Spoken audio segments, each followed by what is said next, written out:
And we are live. What's good, people? It's your man DL Saints. Welcome, welcome, welcome. Man, what's going on? Happy Thursday. I hope all is well out there. Oh man, I'm about to sit here and check to make sure the levels are good, like I always do. Like I'm already in here trying to catch my own live. That's not working. So I hope the levels are good. I hope all is well when folks come in. I think I got an echo. Check one. I think I got an echo. Y'all bear with me 1 second. I'm just going to restart my system.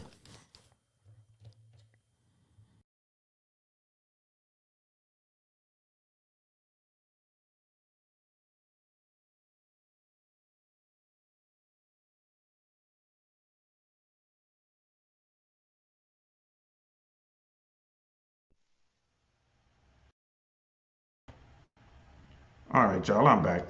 I'm back. What's good? Thanks, brother Jason. They say I sound good. I couldn't tell um, with the setup. I think I had my volume up too loud. I couldn't tell, but I'm good now. Brother Jay Swans is saying the levels are good. Appreciate that. I was running a little late because I was talking to my brother Jay Swans was talking me off the ledge about what we're going to be talking about today, and it's like it. That's why you got to have people in your tribe. You got to have, you know what I'm saying? You got to have your people who are down with you and not going to tell you what you want to hear, but tell you what you need to hear. They're going to tell you the truth. You know what I'm saying? What's good, everybody? Brother Jason, I see you in here. All right, Jay, man, Jay Swans, I see you gone, bro. That's for everybody who jump in here. Hey, Elka 33 is in the house. What's good? What's good? You know what I mean? All right, Jay. I'll holler at you later, man. We're going to get through this. I know you out. You got to do some things. Um, but yeah, y'all, we're going to have a good little conversation. I stumbled onto an article on CNN. And before we get started, I wanted to, the reason I was late, I spent 5 minutes uh, talking to my brother, Jay Swans. I sent him the article. He read it. We were kind of going back and forth, and he was pointing out making some real good points. And this is my problem with media, be it mainstream or however you get it. This is my problem. We don't have any trusted news sources, right? Y'all know this. We're getting to the point where you can't tell opinion from facts. Is this an op-ed or is this reporting? You just don't know. Is this propaganda or is this in fact what's going on? You just don't know. It's crazy. It shouldn't be that way. There needs to be one spot. There should be one place in America you go, like a couple outlets you can go and know, like, okay, this is journalism. People are just gonna go out here, get the information, get it to you, and then let you decide what's going on. They'll let you know what it is. Um, but yeah, man, like I said, it's so hard to do it. Y'all know what I'm talking about. So, but we're still gonna push. We're just gonna push forward. Just understand what we're about to read. The CNN article and some other things we're gonna look at, and take it all with a grain of salt. All of it. Take it all with a grain of salt. Um, it is what it is, but we're just gonna get into it. But again, shout out to my bro. Shout out to my bro, because I look at these things and I'm just kind of like, okay, what are we doing? What does this mean? Um, because it's crazy. So we're gonna jump right into it, y'all. Right into it. And here's the article. CNN. AJ Willingham is the author of this particular article. Um, I'm believing that this is opinion. I think this is an op-ed, right? So here she is. This is the author. This is what she does. She's a writer for CNN in Atlanta. Specializes in internet, curiosity, humor, sports, setting the record straight. This is the part right here, setting the record straight. What does that mean? You know what I mean? And then she has a bunch of stories. And here's one that's today. It's dated today. And see if I can get all these ads out of here. It is what it is. They got to make their money. I ain't mad. So this particular article, misogynistic influencers are trending right now. Diffusing their message is a complex task, right? And there's a picture of Andrew Tate You know, we know who he is. Especially YouTubers know who he is. Andrew Tate was banned on by all major social media. Y'all know the story. Yada yada yada. Should he be banned? Should he not be banned? Why is he banned? And all that kind of stuff. So, came across this article today and I checked it out. And I'm like, all right. So I was like, well, let's get into it. Let's see what this is about. It's just one of those articles that made me say, huh. Yeah, because I'm reading it and I'm like, this is CNN saying these things. Um, Andrew Tate, professional fighter turned media personality who earned ire and admiration of millions with his viral rants about male dominance, female submission, and wealth, is everywhere these days. All right. It doesn't matter that the so-called alpha male producer who openly advocates violence against women has been banned from every major social media platform, or that he was kicked off a TV show Big Brother for violent and hateful behavior and had his house raided as part of an ongoing human trafficking investigation. He told Fox News, Tucker Carlson, he was the victim of a swatting attempt. So, all right away, I'm reading this, right? And I'm like, all right, okay. Just from being in this space, and mind y'all, like YouTube is very, very small when it comes to worldwide media. The manosphere is even smaller. You know what I mean? So this stuff like this isn't like everyday stuff. What caught my eyes is CNN is even reporting on this in any way, shape, or form. So it's just showing me like this stuff is what's going on in YouTube, what's going on with social media is getting closer and closer to mainstream media. This story is big enough that they got to put writers on it. And this is probably a really low level writer trying to make a name for herself. That's how that business works, right? At least to my knowledge, that's how the business works. So I was looking at this. He said, openly advocates violence against women. I've consumed a lot of Andrew Tate stuff. I don't really get that, you know what I mean? But then there's people to talk about, well, there was that time with the machete and what he was saying he would do to women with that big knife.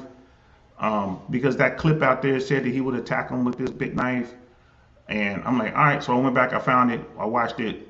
Because this was H3 was talking about this a lot. And even H3 was on his podcast with another podcast, like a big podcaster. And the other guy was like, yo, I saw the whole thing. Like he asked H3, did you see the whole thing? Well, I saw the clip. But did you see the whole thing? He was asked by someone, what would you do if a woman with a machete were to attack you because you were cheating on her? And his answer is what got clipped. Okay. And I was talking to my brother Jay Swans. He was like, bro, he said those things, it's going to be misconstrued or whatever. They're going to take it at face value or full value. They're going to do what they're going to do with it, especially if they're gunning for you. Great point. Great point. Can't argue that. You know what I mean? It's like, okay, you're right. So I was looking at that. This ongoing human, and then this article was full of links, right? So I wanted to, I hit the link to find out what was going on with this, this article, Daily Beast. Daily Beast. Right? And, it was, this article was April 27th of 2022, and it talks about the raid, police raid, MAGA king of toxic masculinity and human trafficking investigation. So let me find that for you guys. I'll just, and we'll come back. We'll come back to the first article, the CNN one. So here it is. So this is what it was linked to. Right? So I'm like, all right, this was April 27th. And then as you go through the article, like Romanian police raided the home of prominent pro-Trump online personality Andrew Tate this month. So right off rip, I'm like, dude, just so y'all know, like from Tate's own words, he's not a Trump guy. He said his own words were, I thought it'd be cool to troll after Trump won. You know what I mean? He's met people, like in Trump circles. He's met Trump Jr., I think he said. And that's all on the you can see that on Fresh and Fit. The very first episode that Andrew Tate ever did, he talks about this. But Tate says he's not particularly political. You know what I mean? He just thought it'd be funny. And he talks about the manosphere as well in that episode. He's not, he was like, I don't really claim the manosphere. They kind of claim me. I kind of fell into it. And he said what he said about the manosphere. And they weren't good words, really. He was being 100. He was like, these dudes they act like little punks. Basically, like a lot of these dudes act like little punks, man. They get, they're not manning up. You know what I'm saying? It's like I used to, they talk crazy to you, they hide behind their computers. I'm paraphrasing, but this is the kind of stuff that he was talking about. You know what I mean? So this article goes in and talks about the raid, talks a lot about, Andrew Tate being, real conservative, right wing, talks about him hanging out and having dinner with people who were linked to conservative and Trump people. The article kind of talks about that. Right. And then it gets into what happened with the police coming to the house. You know what I mean? It said on Tuesday, April 27th, the spokesman from Romania Policy Agency added that no one has been charged or arrested yet in the case, but the investigation is still ongoing. And then we'll just kind of, I think up here is when he was talking about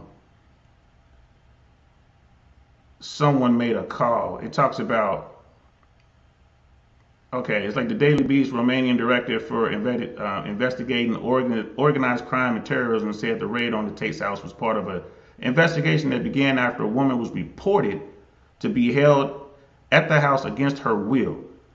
As the probe continued to escalate into crimes of human trafficking and rape. And then, of course, it said that nothing was found. You know what I mean? And we all know that from the videos are out there where the woman in question was partying inside, having a good time, allegedly, got some pizza, ordered, went out, got a pizza, came back, allegedly, and all that. So that was that thing, right? So I'm like, all right. To date, I don't know of any charges or anything like that are pending. I don't know of any investigation, but I mean, if you're CNN, it wouldn't be hard to get that information, you would imagine. Like you're CNN, just make a phone call. You can call the Romanians direct, right? So that was that. I clicked on that and I'm like, all right. So, right off rip, I'm like, all right, I see where this article was going. I see where the article was going. He got kicked off of a Big Brother, and they make references to the whole thing with the woman in the belt. He was in, and they claim allegedly that was kink play. You know what I mean? And the woman who was involved in that has come online and made multiple videos saying, yeah, that's just what I was into. I asked him to do it. He did it. So that was that. I'm like, okay. You know what I mean? Okay. I'm just looking at that. Brother Nez, what's up? Yo, sir, yeah, that clip is cut. Most people think he was the one handling the weapon in the scenario. Right. Tate is an anarchist. And Trump ran as an anti-establishment. Yeah, like, just to use Tate's words, he said he just thought it'd be funny to troll. When Donald Trump won that election. I was in London, night of the election, flying back to the U.S. Like, night of election, I landed, and I live in California, so by the time I landed, it was already official. Like, everyone was already predicting that Trump was going to win. You know what I mean? They were, when they were bringing in tolls, they were like, yeah, it's projected that Trump is going to be the next president of the United States. That's when I was landing. It's like, oops, brand new America. Brother Hayoka, notice she says centers around toxic masculinity, then goes on to say multiple groups. She makes no distinctions. Right. It's all toxic to her. Right. And we're going to see a lot of that as we get into this article. You know what I mean? And brother, as Trump is less conservative than Biden, Trump is Trump, bro. That's a whole nother thing. That's a whole nother thing, man. Like I said, we've been talking about this and we're going to continue to talk about it. Trump's gotten himself into a bit of trouble, man. And he ain't getting out of it. He's going to be looking at some time for what he did. And that's just my street sense telling me how the feds work. You know what I mean? Dude looking at some time. He should have gave those documents up when they asked for them. So, say, Trump is Trump. I don't know why he did that, but boy, that was stupid.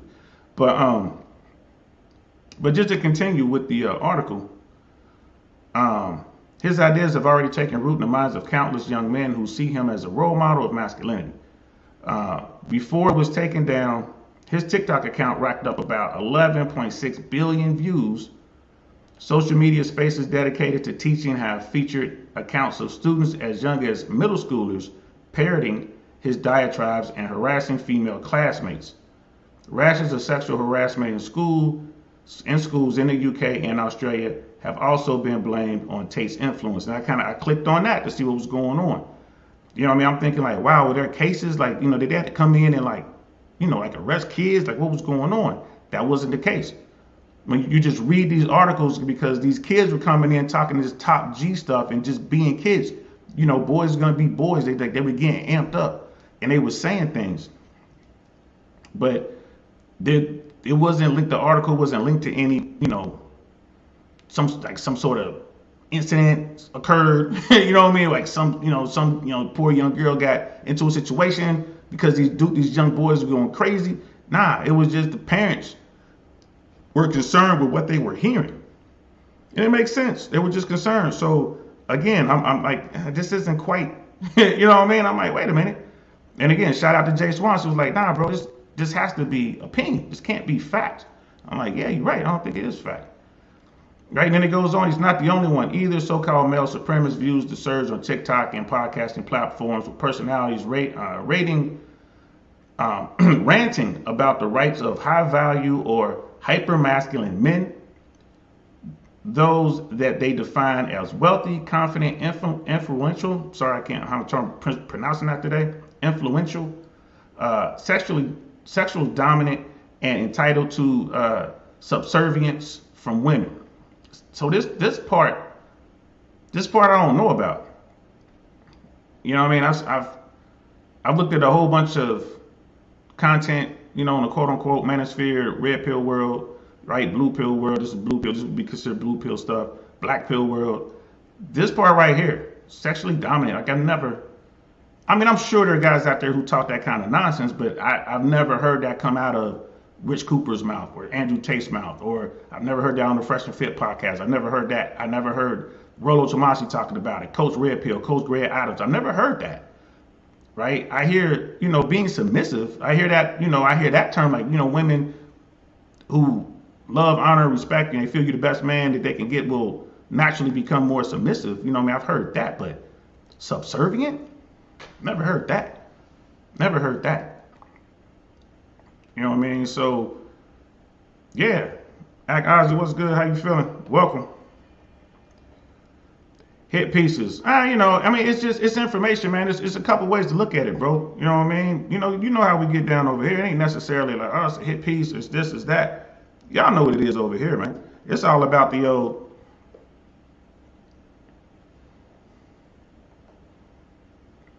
Let's put it in a think tank, man. Let's think about it, yo. Let's weigh this out. You know what I mean? Like, again, this is CNN.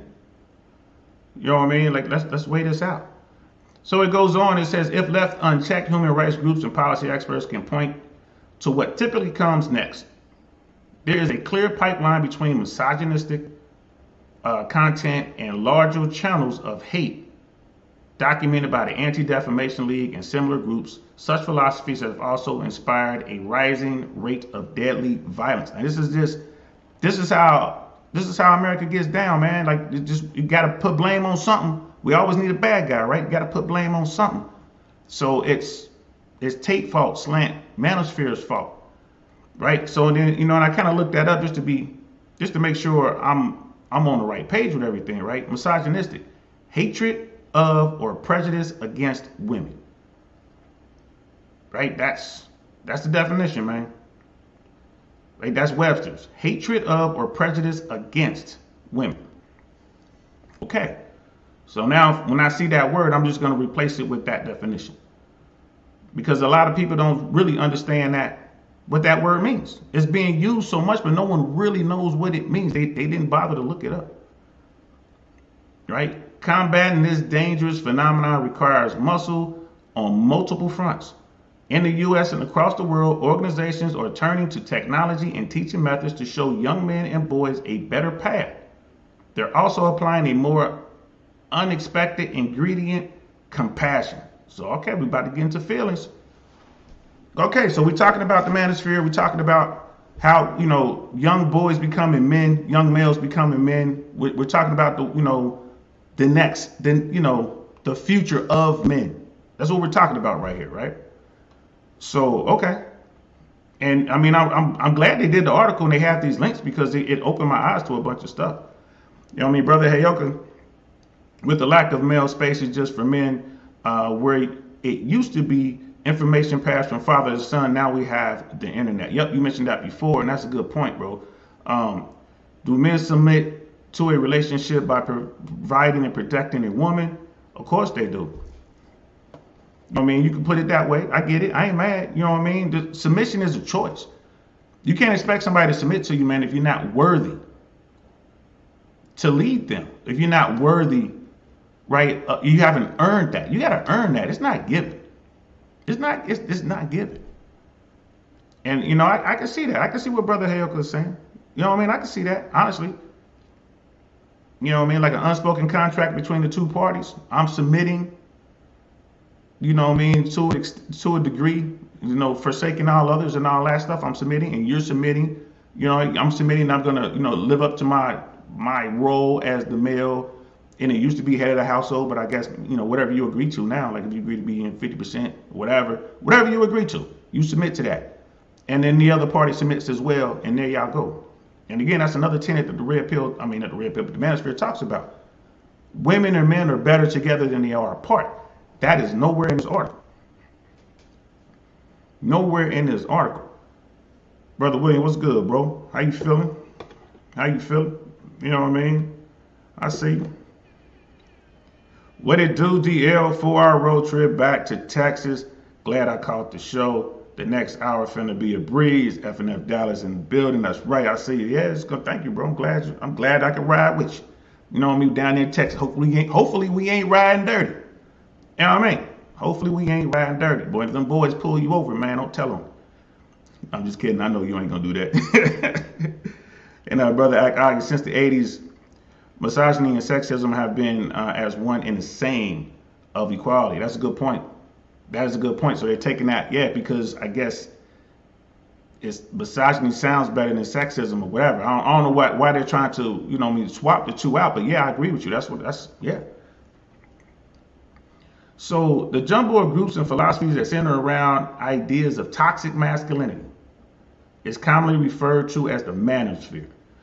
Within lies incels, right? Involuntarily celibates, men's rights activists, pickup artists, and the content creators that have spread these ideas to the masses.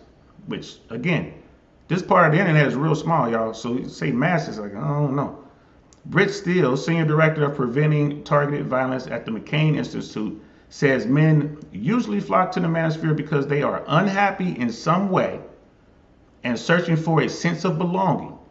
And younger audiences are drawn in by similar needs. So here's the thing. That's not why most dudes wind up in the manosphere, right? That's not how that happens.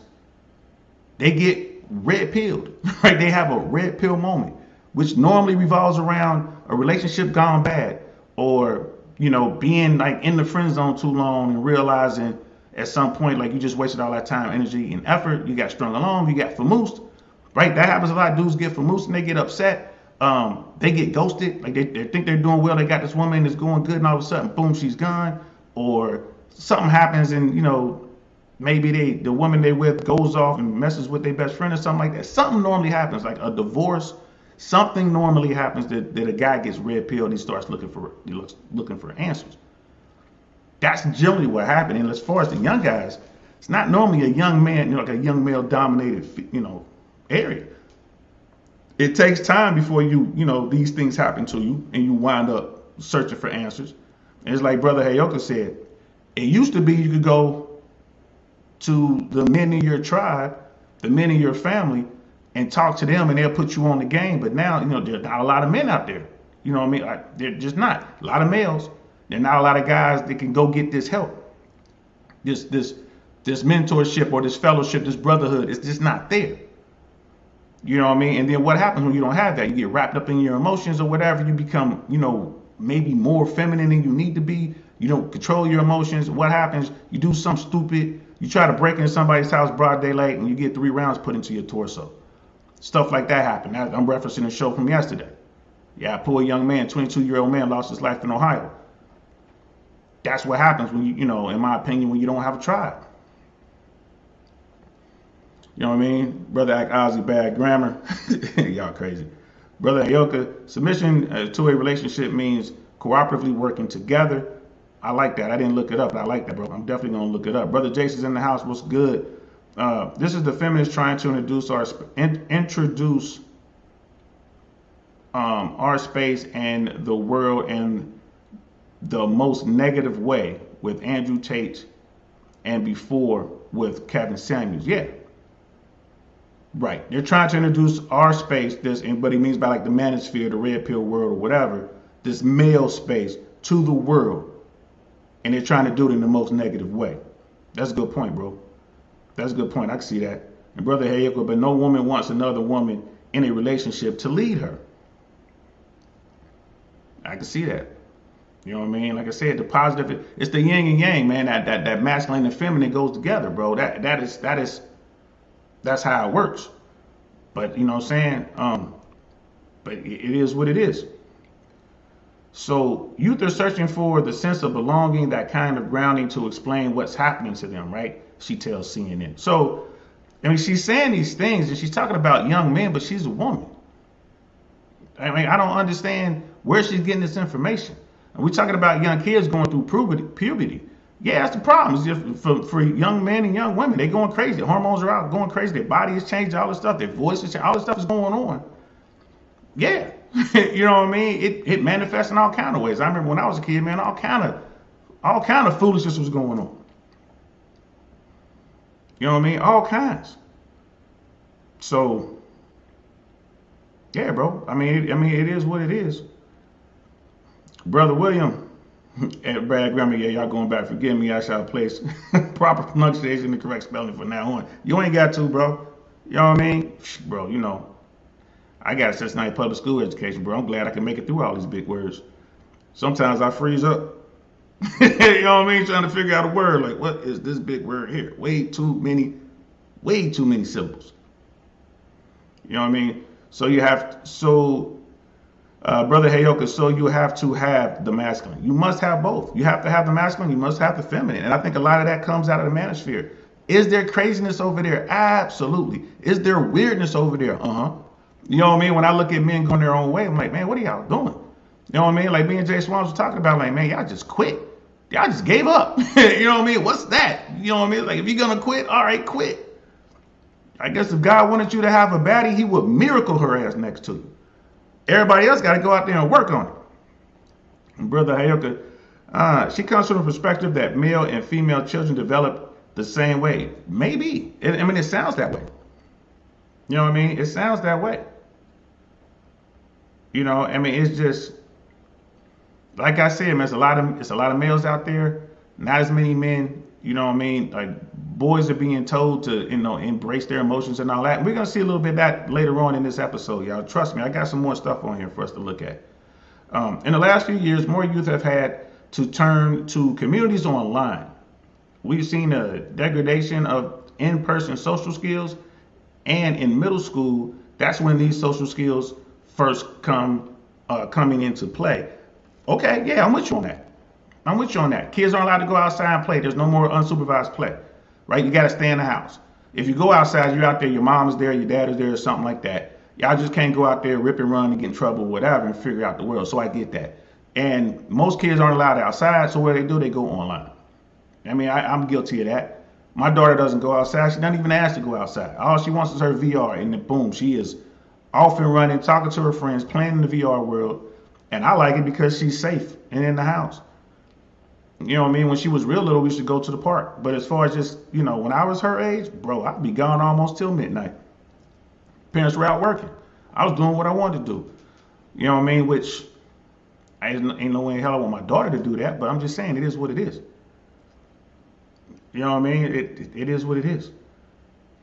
And it is tough. So, Still works with several teams that are exploring ways to curb misogynist, so hatred of women. So you remember when you look at this, right? Like, Still is working with several teams who are exploring the ways to curb hatred of women content and prevent the violence and extremism that sometimes follow.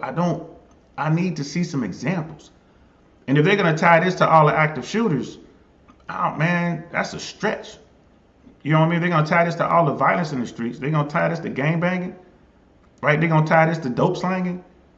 They're going to tie this to everything. They're going to tie this to football, you know what I mean? Like team fights on the football field, on the basketball field.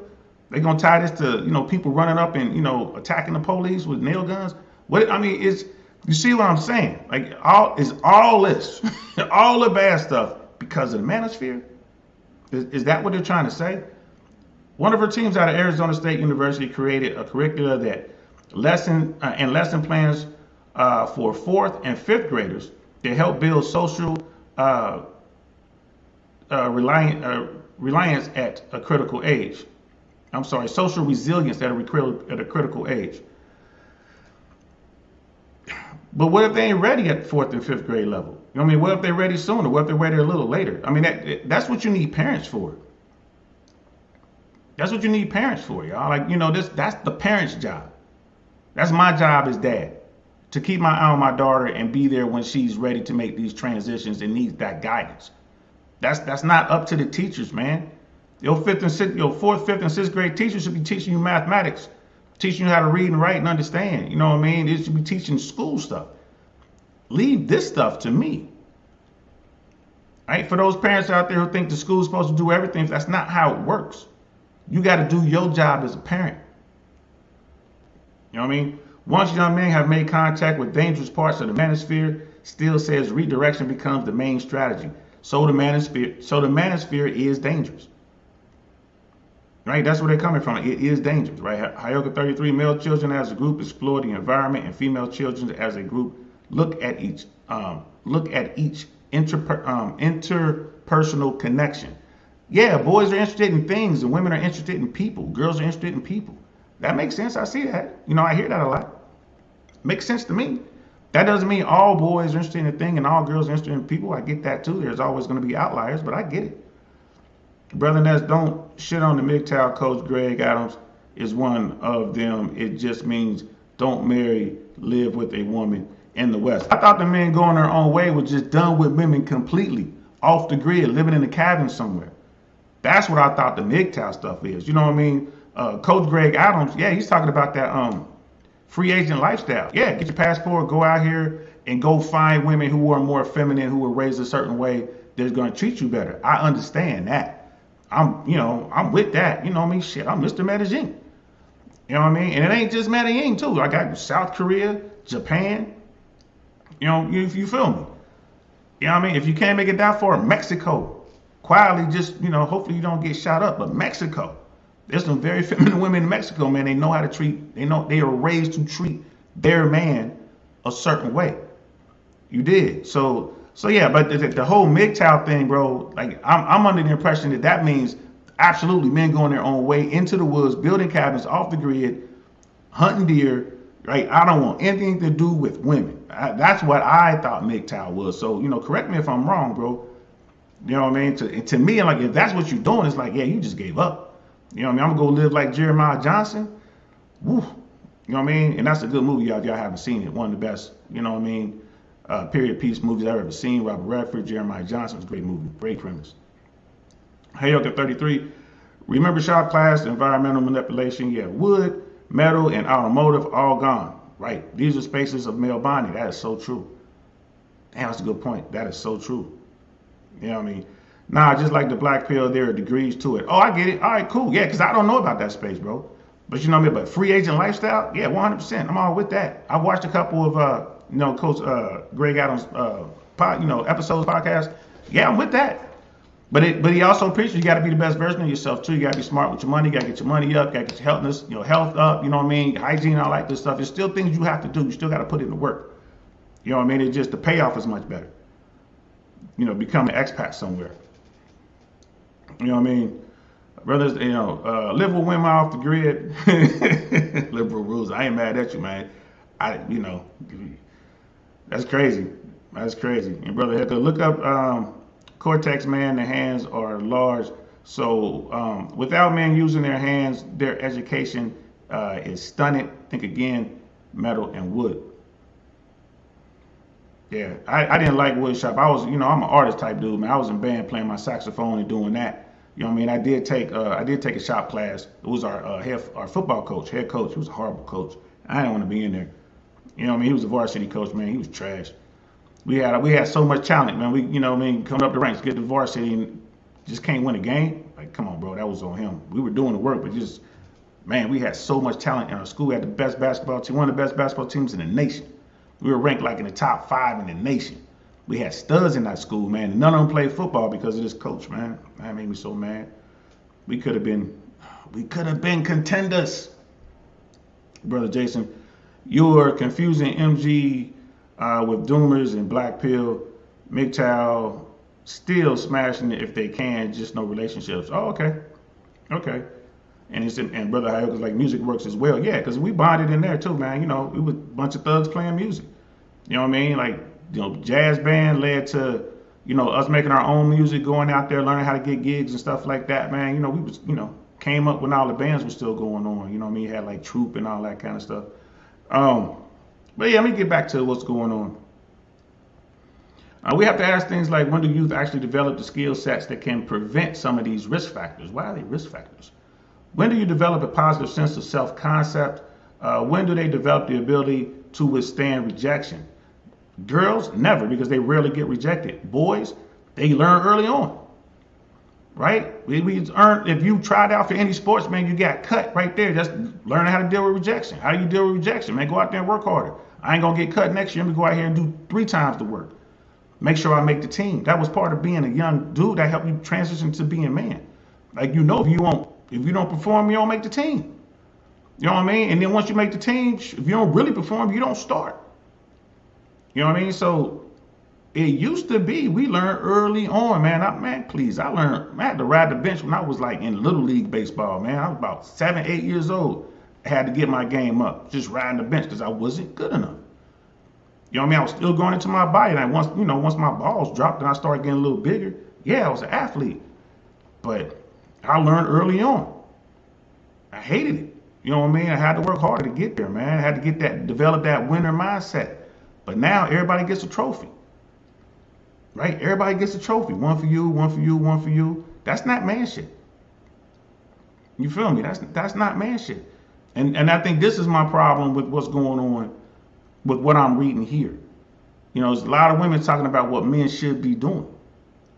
But if men talk about what women should be doing, they call it hatred of women. We're misogynists. Right? And again, who are we to even comment on that?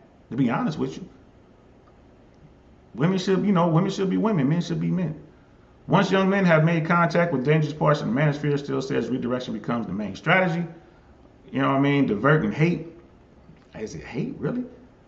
A project out of the Middlebury Institute of International Studies, Equity and Justice maintains the database that terms used in the manosphere. So they're tracking the words.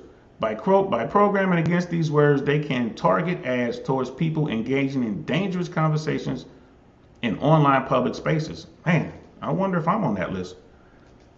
Is this a dangerous conversation? Makes you wonder.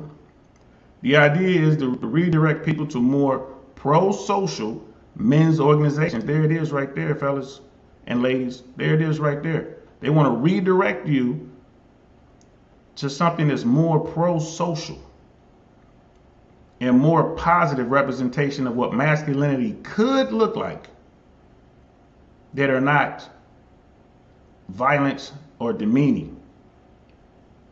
There it is.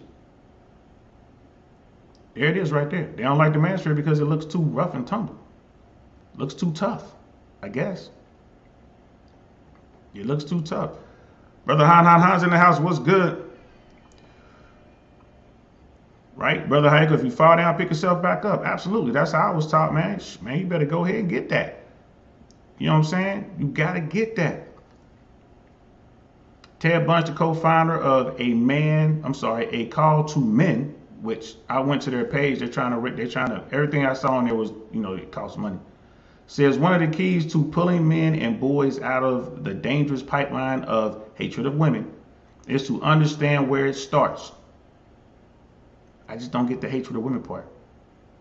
A Call to Men partners with schools, companies, professional sports organizations to promote what is called healthy masculinity. Healthy masculinity. Concepts like kindness, respect for others, and the understanding that in a patriarchal society, y'all know what it is, in a patriarchy, men have the opportunity to use their power to protect.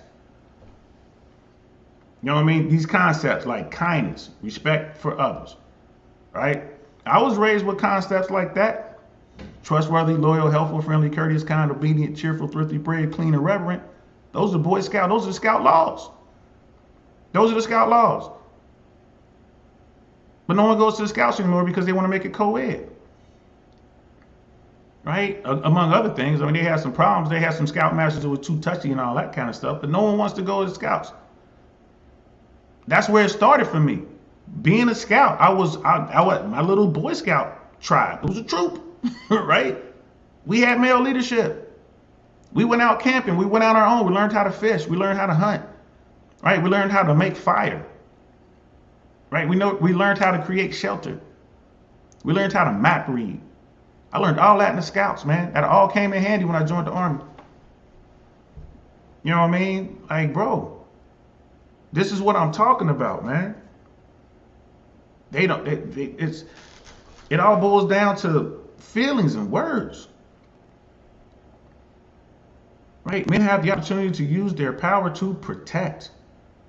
Right? The hatred of women teaches men that aggression, violence, and domination of others is somehow embedded in their DNA, Bunch says. Do they? Like, do they? And the stuff that I've been seeing, it's be the best version of yourself. Don't be fat. Become socially, calibrated. Don't be a weirdo. Get your money up. You know what I mean? Do these things. And then don't do it to meet women. If you do these things, women will come see you. Right? That's what I hear. I mean, I don't know about this aggression, violence. The domination of others is somehow embedded in their DNA. That's crazy. It is the way men are socialized in a male-dominated patriarchal society. All are taught that women and girls have less value, or that on some level they are property. And that's tying it back to Andrew Tate. You know what I mean? Because he said that one too many times. And that's tying it back to Andrew Tate. You know what I mean? Talking about property. Miss AKA lady is in the house. What's good? I'm glad you're here. I'm definitely gonna be looking forward to your takes on what we're gonna be discussing tonight. Brother Nez, I don't misogyny is that bad anyway. It's just a buzzword like fascist, since most people stuck. It's fair to say most women. Oh, come on, bro. I don't know about that, man. You're going too hard now, man. But if I'm not mistaken, you're in the Middle East. I ain't gonna lie to you. It was with love, but boy, I hated my time in the Middle East. I didn't like it. Tell me if I'm wrong. If you're in the Middle East, let me know if you're over there or not. But I ain't gonna lie to you. Too much of a social shock for me. I couldn't get with it. I couldn't get with it. You know what I'm saying? You know what I mean? I just couldn't, man. I was like Riyadh, Rafah. You know what I mean? It was cool in Bahrain. But like when I was in Saudi Arabia, man, I wasn't feeling it. So like stuff like that, it's fair to say that most women suck. I don't know about that. Not in my experience. I've come across some bad women. I've come across a bunch of bad men. You know what I mean? If I'm gonna make a statement like that, I'm gonna say all people suck, which is, you know what I mean? But I ain't gonna lie to you, bro. That's where we start getting into that gray area. And I'm not that dude. Treat me, I treat people the way I want to be treated. I try not to make like those blanket statements like that. I try not to. Have I dealt with some really cool women? Yes. Have I dealt with some really, really bad women? Yes. You know what I mean? And it goes the same for men. Right? And have I been involved with women, been in relationships with really bad women, like just straight up shitty women? Yes. Whose fault was that? Mine. My fault. You dig? So I'm real careful with that, bro. Like I said, with respect, I'm real careful with that. But my time in the Middle East opened my eyes. Yeah, it was a war. You know what I mean? But that opened my eyes, man. I wasn't cool with that. And people tell me that Riyadh and all that's way different now. Rafah, way different now. They was kind of explaining it to me. I bumped into some guys. This might have been 5 or 10 years ago in LA. They couldn't believe I'd been there. And I'm like, yeah, bro, ain't no way I'm going back. He's like, bro, you wouldn't recognize it. It's way different. You know what I mean? It's kind of, there's been a shift. But yeah, man, my time, especially in Saudi Arabia, man, my time in the Middle East, bro, I'm like, that's the one place you have a hard time getting me to go. A hard time getting me to go. Hey, over 33, you notice, Ted, Bunch indicates a male-dominated patriarchy. Yeah, You know what I mean? They talk about it. It's that whole patriarchy thing, man. Can't get away from it. You know what I mean? Can't get away from it. And brother Hayok, at the same time, benefiting from the so-called male patriarchy, technology houses, all things that were built. Women as a group aren't builders. Can't get mad at that. You know what I mean? Just can't get mad at that. Like I said, Miss AK, hey, ladies in the house, what's good, love? You know what I mean? Thanks for being here. Probably all LGBTQ teachers, maybe. I don't make statements like that either, man, but we understand that our educational system is pretty much predominantly run by women because women are into people and men tend to be into things. But on the 15th, we're going to have Brother Roz on here, and he's a teacher. He's a teacher, you know what I'm saying? He's a manly man. He's a teacher. He's in New York. And we need more men to be within our system so young men can see teachers and kind of have that example of how a man operates. You know what I mean? We need that. And I can't wait to have him on the pod so we can talk about, what's going on in that world. And they're in New York. It's like, nah, North Africa. Okay, it's cool up there. I ain't tripping. Yeah, North Africa was cool, man. You know what I mean? I didn't have a problem up there. You know what I mean? Like, Sudan and Egypt and all that. I didn't have a problem up there. Yeah, I say most people suck. I don't trust dudes either. There you go. Like, that's my whole thing, man. Like, I put it all the way across the board, bro. All the way across the board. You feel me? And keep that shit in the think, keep it in the think tank, bro. You know what I mean? And again, if you got game and you vetting folks, especially women, you can keep yourself, generally speaking, you keep yourself free of drama. Generally speaking, you'll see what's up with it right away and just move on. Because like I say, sometimes it ain't worth smashing. It just ain't worth it. Let it go. But there's so many dudes that don't get that attention and they fall for the famoose every single time. Every single time. So, and when it happens to them and they get ran through by the chick, and what I mean by that, like, okay, you have a baby with her. You know what I mean? Maybe you get married. She gives it an appropriate amount of time, divorces you, takes half the stuff. You got to pay child support. You got to pay alimony. Don't get mad at her because she ran the game. Don't get mad. You know what I'm saying? You were grown up. You knew what you was getting into. Should have read the fine print, bro. That's what I talk about. And when I like this article I'm reading, that's what scares me, because they don't want to teach these young boys, these young men, what the real deal is. Let's put the game out there. Let's be 100 with it, and then people can decide on their own how they want to move. Like a lot of people they get online. What do? They run over to the manosphere after the fact. How about we get them, we get them squared away before the fact. Casual Journal was good. Good evening, DL saying, how you doing, bro? Good to see you. You know what I mean? Good to see you. And then speaking of the devil, Brother Roz, what's good? Passing through kind of late because of the job in the gym. I ain't mad at you, man. I was just bragging on you, man, how you in the school system. You know what I mean? As a shining example to these young boys, what it is to be a man. You know what I'm saying? He ain't in there some big fat slob or whatever. Brother gave you brothers in shape. Hitting the gym, like he said, doing his thing. You know what I mean? We need more brothers like that. We need more brothers in the school system, man. We need that. I remember when I was coming up in elementary school, man, mostly always the gym teacher, right? But that was the man. And when I went in middle school, it was the man. The coaches and stuff, they were the men. And, it was on that. We was on that. You know what I'm saying? He would let us scrap. We in practice, we had a problem. He'd let us scrap. You know what I'm saying? We ain't hurt each other, but he let us be little, we was like scrappy little cubs. They don't do that now. Gotta use your words. Use your words? The Army did not teach me to use my words. They did not. Taught me how to use an M60. Taught me how to use an M203, M16, right? Taught me how to use a 9mm, 45, right? Taught me how to use a law, AT4. They ain't teach me how to use my words. They did not teach me that. And that's one of the things that, people need to understand that, man. We talk about that aggression and all that, they're saying, oh, that's bad. It's only bad, right, when we just at home chilling. It's only bad during peacetime, but when wartime rolls around, oh, they want that. They want you to step up. They want you to be a man. This is the problem. I don't think people are putting it through the old think tank. You know what I mean? It's crazy. That whole property thing, man, You know what I mean? And when I talk to Brother Tate again, I'm gonna bring that up. Like, bro, man, cause you ease up on the property thing. They're using it so harsh, man. Like I get what he's talking about. He's talking about biblical stuff. I get where he's coming from with it, but it's like, bro,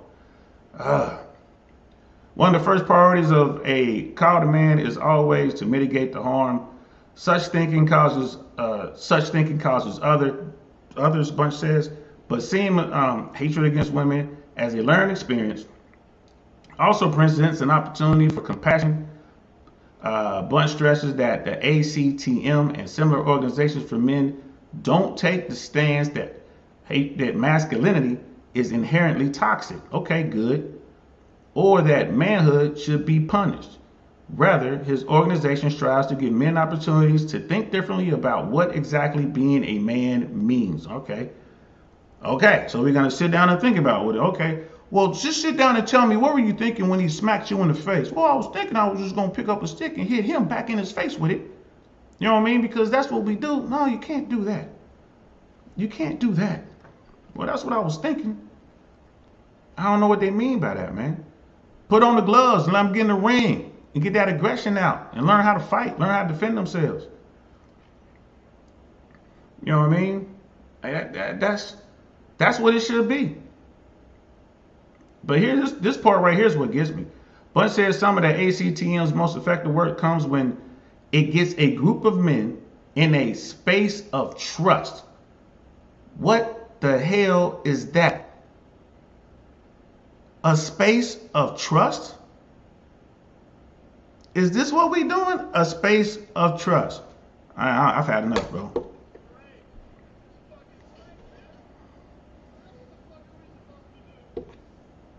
A space of trust. And just let them talk to each other. Oh, get to use their words and get into their feelings about things that make them sad, things that stress them out, and things they have been socialized to feel they shouldn't address. I mean, if we're gonna do a place of trust, it should be the gym. It should be the football field, should be the court, should be the basketball field. If that's gonna be our place of trust, and we're gonna confine each other as men, we're gonna do whatever. Let's play hard. You know what I'm saying? Let's get out there, let's play hard. And then when we're done, we sit down and talk about what's bothering us and get it out there, as men. Maybe that's what they're talking about doing. You know what I mean? Maybe that's it. Brother Ness, let boys be boys. Brother Hoyoka. Bunch says that aggression, violence, and dominance of others isn't in the genes, as though his ancestors were the losers in a genetic competition. Right. I mean, we wouldn't be here if we were soft like that. We would have been food. We wouldn't have made it this far. I think Tate was doubling down with that property statement. Even the most conservative people won't say that. Yeah, I mean, he was. It is what it is. Like I said, like I said, next time I see him, I'm definitely gonna bring that up. I might ask him about it. I mean, like I say, man, I'm sure he has a reason. But I think you're right. I think it was more like doubling down. Like, it's like whatever I said it, 10 toes down, whatever. You know what I mean? Miss AKA lady, masculinity is only toxic when it becomes oppressive. I see where you're coming with that. You know what I mean? But then people will extrapolate that to America's dominance over the world. Because they say that Americans are oppressive with our military. You know what I mean? Like, we oppress peoples all over the world. Not just with our military, but with sanctions and stuff like that. So I feel you and I agree. But do you see also where I'm coming from? If you're the biggest kid on the block, like, somebody's gonna be unhappy with the way you hold it down. You know what I mean? What's good, love? How you doing? Sister Pax in the house. What's good? Welcome, welcome, welcome. I'm glad you're here. We over here talking about toxic masculinity. We're talking about hatred of women, misogyny. You know what I mean? It just break. I just thought that was crazy. You know, to give safe places or whatever. You know what I mean? Talking about things that make them sad. I'm not knocking it. I'm not. You know what I mean? But I would talk about things that made me sad with my crew. I mean, real talk. Coming home from practice. Yeah, man, I was trying to talk to Tiffany, man. Like she tripping, bro. You know, I think she gonna break up with me. That makes me sad, or whatever it is. You know what I'm saying? Uh, the grown-ups were tripping in the house, man. That makes me sad. My mom's has to work extra overtime. That makes me sad. I would talk it out with my homies. You know what I'm saying? With the crew.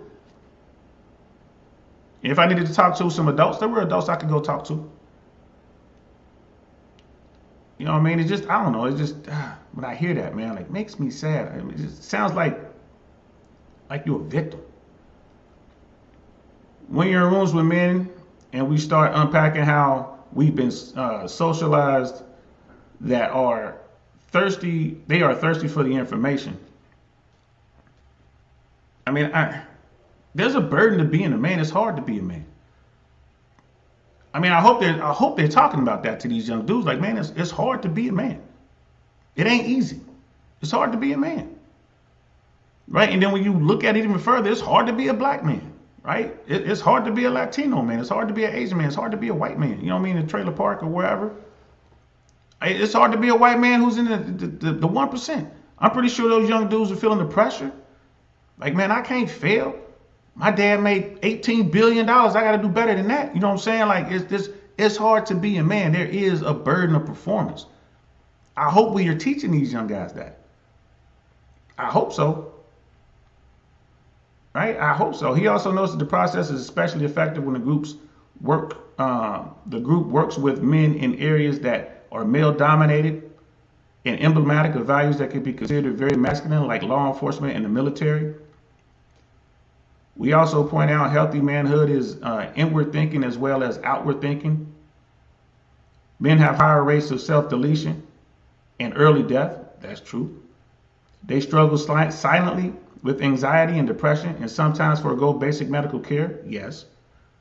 Looking tough, being tough, those kinds of expectations harm men as well. Yes, they do. But again, it's hard to be a guy. It's hard to be a man. It's hard to be a man. Hey, Crack was up. We need a new dictionary because they keep on making up words every day. Yeah, they do. They got to do what they got to do to make their story stick.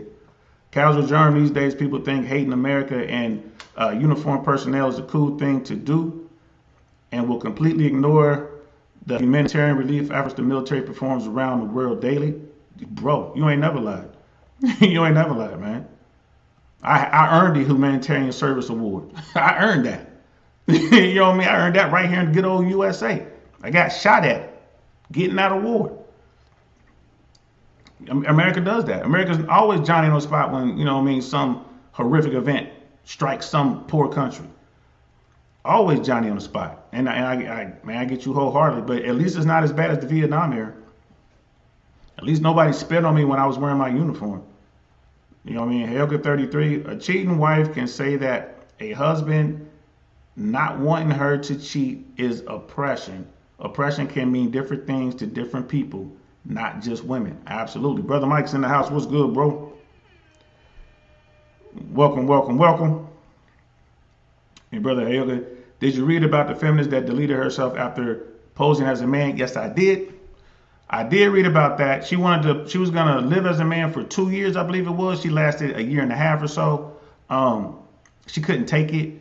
She was saying she was getting to the point where she was developing a hatred for women. This is a woman who was lesbian. So she knew what it was like to date women as a woman. And then she decided to, like, she went all in. Like, she got voice coaches, they did makeup, all this kind of stuff. They made her into a man.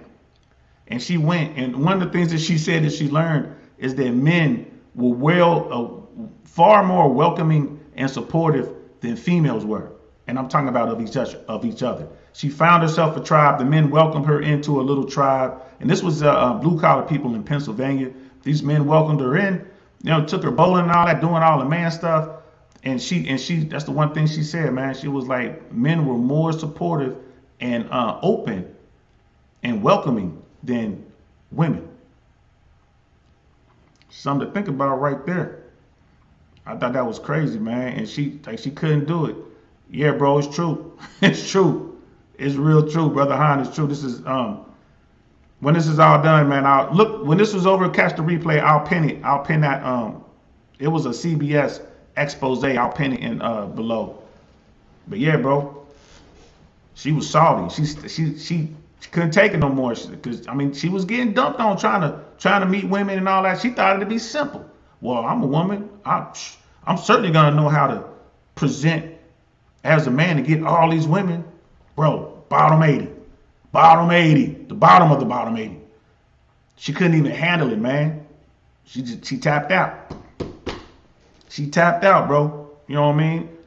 Supposed to go 2 years. She went 18 months, and it was.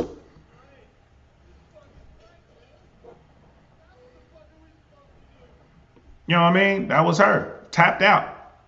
Ripped off the little breast suppressors, man. Took up all the makeup, man. Came in there and then went and met her tribe and told them the truth. Hey, I'm really a woman, and they still was cool with her. They still was cool with her. As it was crazy, bro. Yo, Pack was good. I just saw a man demolish his house because he was divorcing his wife, or she was divorcing him, and he told her to keep the house, and then proceeded to bulldoze it down while she was at work. It is what it is, man. Again, he signed up for that. That's my take on it. I don't know anything about it other than what you just said. You know what I mean? And that he signed up for that. Choose wisely. That's the game, man. Chalk it up to the game. You know what I mean? Like, all right, I'm gonna lose the house. I'm gonna lose a lot of access to the kids. I'm gonna lose half of everything. All right, chalk it up to the game, bro.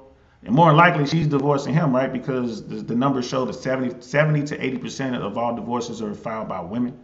But I think the number of men filing for divorces is starting to go up. Why? Because women are making more money. That alimony goes both ways, right? It goes both ways. We are definitely going to see a change in family law. Give it another 10 to 15 years because women are making more money. Dudes are going to start getting married and divorcing women like Kelly Clarkson's husband did. And they're going to start getting, child support and alimony and stuff like that. Mary J. Blige pays child support to her dude. Halle Berry pays child support to her dude. Kelly Clarkson pays child support to her dude. You know what I mean? Britney Spears pays child support.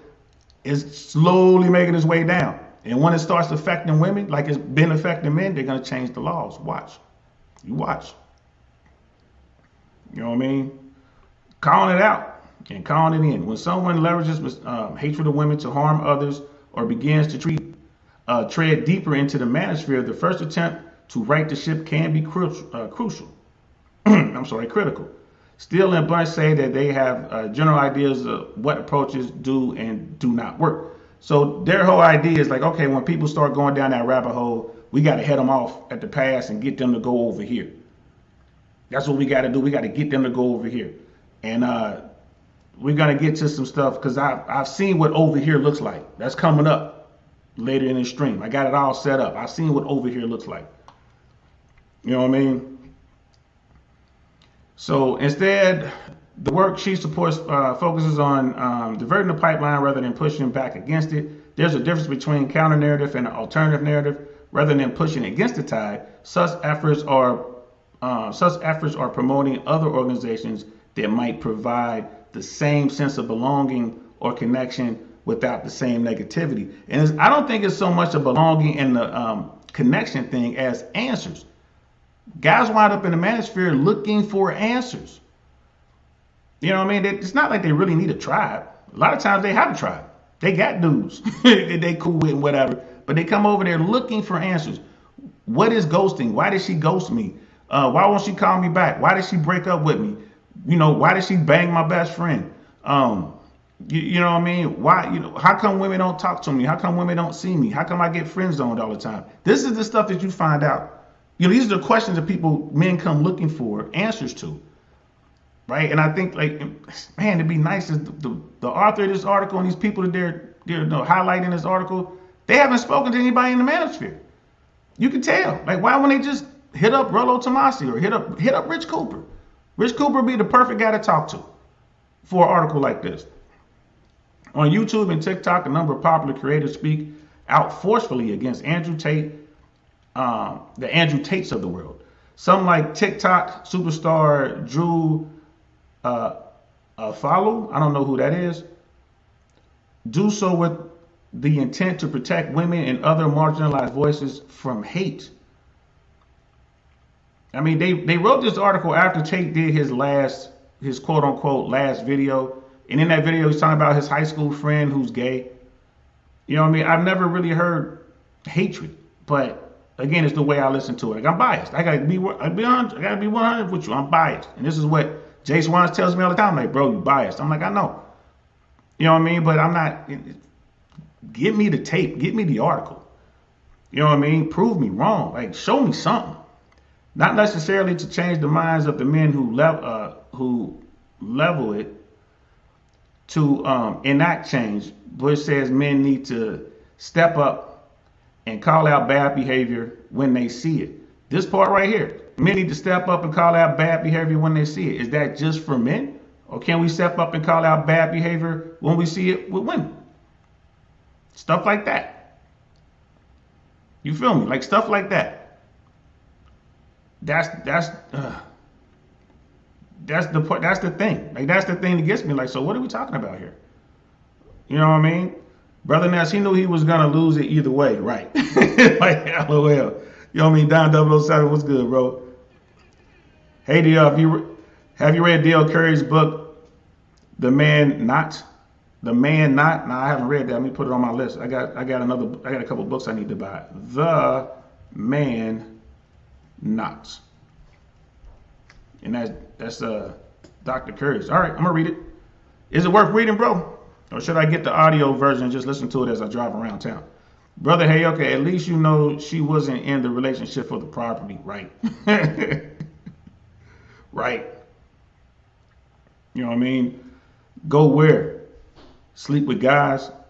Brother Ness, I don't know what you're talking about. That's funny, though. I don't know what part that was for.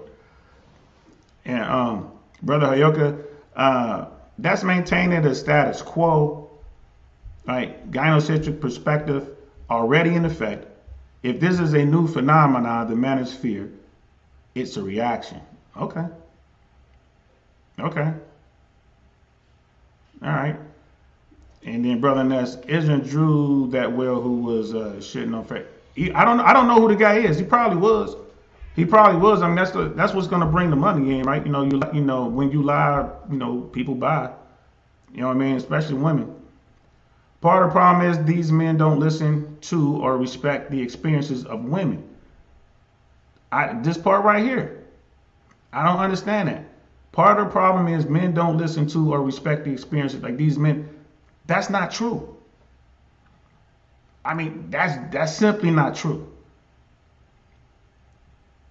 You know what I mean? There's plenty of women that have been on, especially like Fresh and Fist podcast. There's been plenty of women that come on there. They listen to them. They respect their. I mean, so long as you know what I mean, not arguing and spitting on people and throwing punches, you fine on that. You say what you want, even if they like, okay, we can agree to disagree. The thing is, I mean, this part right here, I've never seen that. I'm just have to say that part right there is not true. They don't listen or respect experiences of women. I know I do. Right? Why wouldn't you? If there's a woman in front of you who knows the way, she's experienced, especially like she's giving her life up for business and making money, she's trying to give you game, of course you're going to take that game. Why wouldn't you? But they listen to each other, Bunch says. If men speak up, other men will respond to that, and we've found that to be true. Okay. But calling in is also important, Bunch says. He mentioned several male celebrities who are leveraging their fame to introduce healthier ideas of manhood. NBA star Dwayne Wade. I mean, D Wade was great on the court. But yo, brother, you know what I mean? Off the court, what you doing now? You know what I mean? But he's trying to help out. You know, he's trying to help out in his way. He does work for supporting the LGBTQ community. Okay, good for him. Benedict Cumberbatch, you know what I mean, the actor who brings attention to equal pay issues. Okay, you know what I mean? There's a lot of people, there's a lot of women out there I've talked to about the pay gap, and they're like, yeah, it doesn't exist. A lot of women have told me that. You know what I mean? Like smarty pants women, like women who know numbers, they know stats. They're like, yeah, man, the way they did the studies, you know, they didn't control for this, they didn't control for that, they didn't control for the other. So yeah, it's like it's not really, You know what I mean? Like they were like, when you adjust for it, it's really like maybe 5 cent difference, which, okay, you're still making less. And it depends on what study you look at, right? And which social scientist you talk to, right? And then the actor Justin Baldoni, we about to see him in a second, who promotes healthy fatherhood and family. About to see him in a second, right? Because it's going to bring me to something else. Because I started clicking on all this to figure out what they're talking about. There are more and more men doing this because men are realizing this way of thinking doesn't work for us. It doesn't feel good. I don't know what he's talking about. I'm a manly man. It feels great, right? The dangerous influences of misogyny, hatred of women, starts with men. Saying so doesn't need to be an indictment. In that vein, experts say that solutions is the most effective when it starts with men. That is not an indictment either. Instead, they hope it can be an opportunity. So, all right, so we read, we got through all that. That article is pretty long, it was CNN, like it's under CNN's banner, CNN reporter. There were things in there that I know are not true. There are things in there that are kind of true, right? And there are things in there that were taken out of context, right? Does that sound familiar? It should. Right? It should sound familiar because we just had an episode a couple days ago when we were talking about Cosmopolitan. Right? Cosmopolitan. I'll make this bigger so we can see it. There was a woman who worked for Cosmopolitan, right? She's like 20 years. She worked there for 20 years. Right? And she described what she wrote was propaganda when she worked for Cosmopolitan for 20 years. She describes in her own words what she wrote. The articles that she wrote was propaganda. The goal to sell women on the idea that sexual liberation is the path to the single woman's personal fulfillment. She went on, propaganda is very sophisticated. It's half truth, selected truth, and truth out of context. In that article we just read, I could absolutely make the argument that article was full of half truth, selected truth, and truth out of context. It's CNN, so I'm pretty sure they're not going to outright blatantly lie, right? They just can't. There are laws against that. You know what I mean? Libel. They could be held to they could get sued big time. But half truth, selected truth, truth out of context. Propaganda is used not to just sell products. It's also used to sell ideas. Right? This is coming from a woman. Right? This is coming from a woman who says this is what she did. This is what she did. So when we see these articles, they call them hit pieces and whatnot. When we see these articles, we know what time it is. You know what I mean? We know what time it is. So this is what I mean, man. You got to run it through the old think tank, y'all. And Brother Ines was like, yeah, I Googled it. It was fresh and fit. Rolo did a pod addressing her clips, dumping on them. You know what I mean? So good looking out. I'm going to go check that out. If you got it, man, post it on. Do me a favor, put the link down below, man. I'll go check it out. Miss AKA lady, you listen, but the thing that turns most women off to the manosphere is the disrespect. Not everyone, but you can't deny that there are a ton of men shitting on women right now. You're right. You're right. You're absolutely right. You're absolutely right, Miss AKA lady. Absolutely 100% right. It is there. It is there. You know what I mean? And you are just absolutely. I can't say nothing else about it. I know when I'm working with Suzette Speaks, we're going over stuff like when we're preparing to do that Andrew Tate episode that she wanted to do. You had to keep telling you go back and watch the episode, like push through the words. Push through the words. Forget all the craziness he's saying right now, but get to this message, this underlying message. And if you have to keep doing that, that's a problem. I'm gonna be 100 with you. That is the problem. So you're absolutely right, Miss AK Lady. I cannot defend that whatsoever. It's a lot of dudes over there, right? It is what it is. They're bitter. It's a lot of dudes over there bitter. They didn't went their whole life getting no Foxy Brown at all, been friend zone, right? They wake up, you know what I mean, 35, 45, 55 years old, and they just realize that, you know what I mean, everyone doesn't get a baddie. They just realize, what, I gotta do work? What? Relationships take work? What? Women only want the best? But my mama said I'm a winner. Not at 5'8", 295 pounds, you ain't. Living in her basement, you're not a winner, bro. And they get bitter. Okay, so they lost the weight. So they leveled up. They got the job. They're doing all this. They still bitter. You know what I mean? So they get themselves a nice 7, adjustable 7 or an 8. They still bitter. And they say that foul stuff. So you're right. You absolutely right. You know what I mean, brother Heyoka? It doesn't feel good. That's such a feminine perspective. I mean, that's the way the world is kind of moving. I see it. You know what I mean? Do what you want to do, but I'm of the mind that these young males, these young kids, these young men who, you know, young boys becoming men, they should be taught to be leery, you know what I mean, and learn to try to control their feelings to an extent. You know what I mean? Brother Hayako is just the path to a single woman paying more taxes and doing more work. Yeah, giving up more money to the government. That's 2 households, that's 2 cars, that's 2 everything. Imagine if you were together. You know what I mean? Men are better together. Men and women are better together than they are apart. That's straight from the manosphere. You know what I mean, brother? And there's propaganda is another buzzword. It don't mean a bad thing. It just means brazen. There's another buzzword. Yeah. Propaganda is another buzzword. Yeah. I mean, we got so many of those buzzwords these days. It's kind of crazy. You know what I mean? Let's say AKA. That's why I support Suzette so hard. I can only imagine what it's like to be a YouTuber in a male-dominated space. And she's not even, she's not like Melanie King. My goodness, the stuff that I've seen on her platform, guys coming at her, you can see it in their eyes, like these dudes want to hit her. You know what I mean? These dudes let their emotions go right there in TV, live in 1080p. You just see it like, damn. I'm looking at these guys like, that's a dangerous dude right there. You know what I mean? So Suzette, she's safe in, you know, she's in her own lane, and she don't have to deal with that. But like Melanie King, Harmony Pill, right, there's some other women out there that just have to deal with this. These dudes just be scary, yo.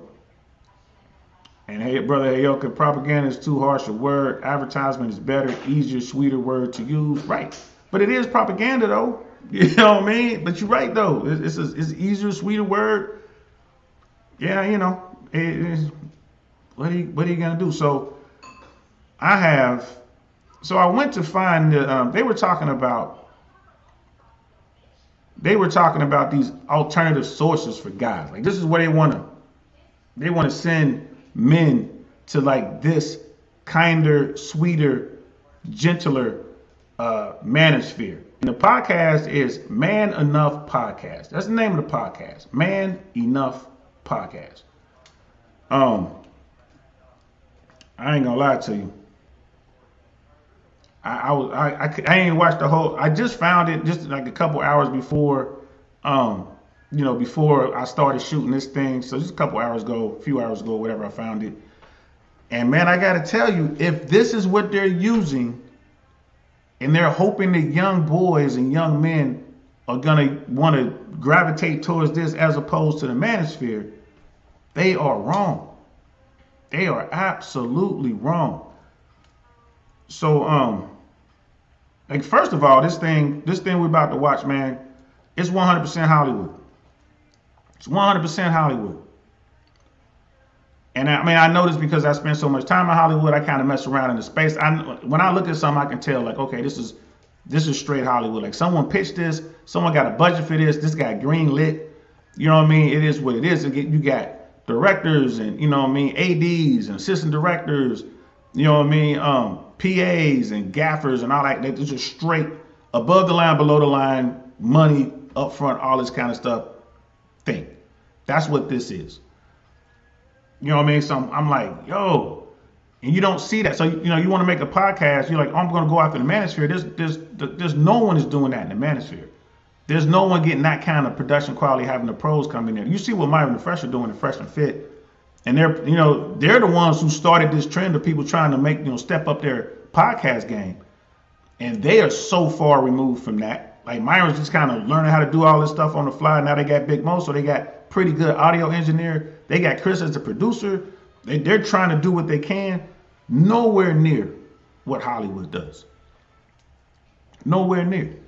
But boy, they're the best in the game when it comes to production value in the podcast space, on the YouTube world and Twitch world and all that kind of stuff. And what they're doing, they're putting in work.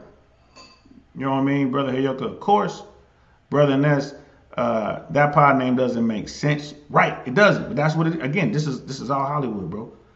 So right off rip, put me muted.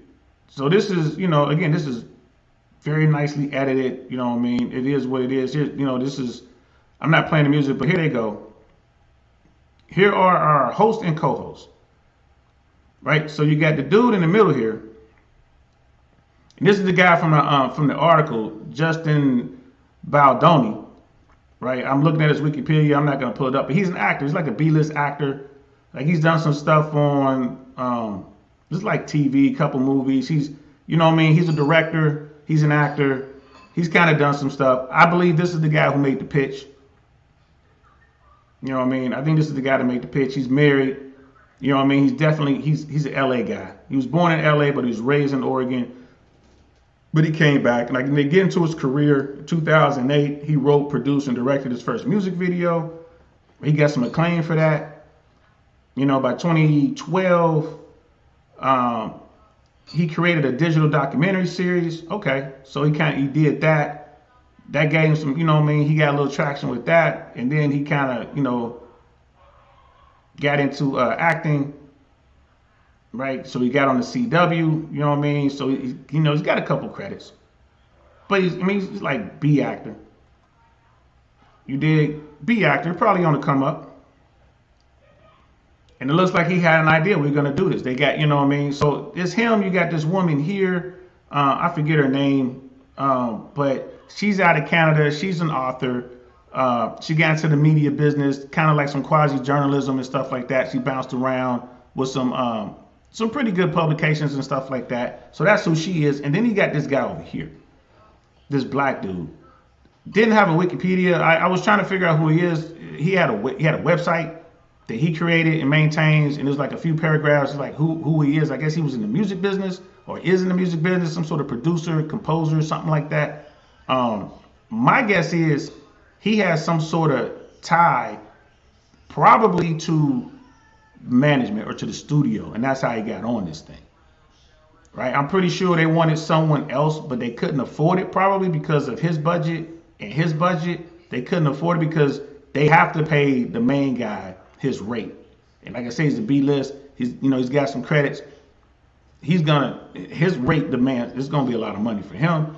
She's probably gonna get, a really good rate because of what she was doing. He's the guy that had no experience. This is the guy they can pay whatever. Right? So they got him on there. So you got, you kind of got an actor, exotic looking actor, white guy. You got a woman. You got a black guy. So this is supposed to be a man space, man enough. This is supposed to be a male space. Why is there a female there? Right off rip. Why is there a female there? Right? So that's just setting the stage, you know what I mean? Okay. You know what I mean? I get it. Like you look at Fresh and Fit, where they make their money on the night shows, after hour shows, they bring in girls and they talk about stuff. But could you imagine if it was Fresh, Myron, and then some lady? You know what I mean? Some girl who wasn't necessarily RP aware. They just got her there because she has credits.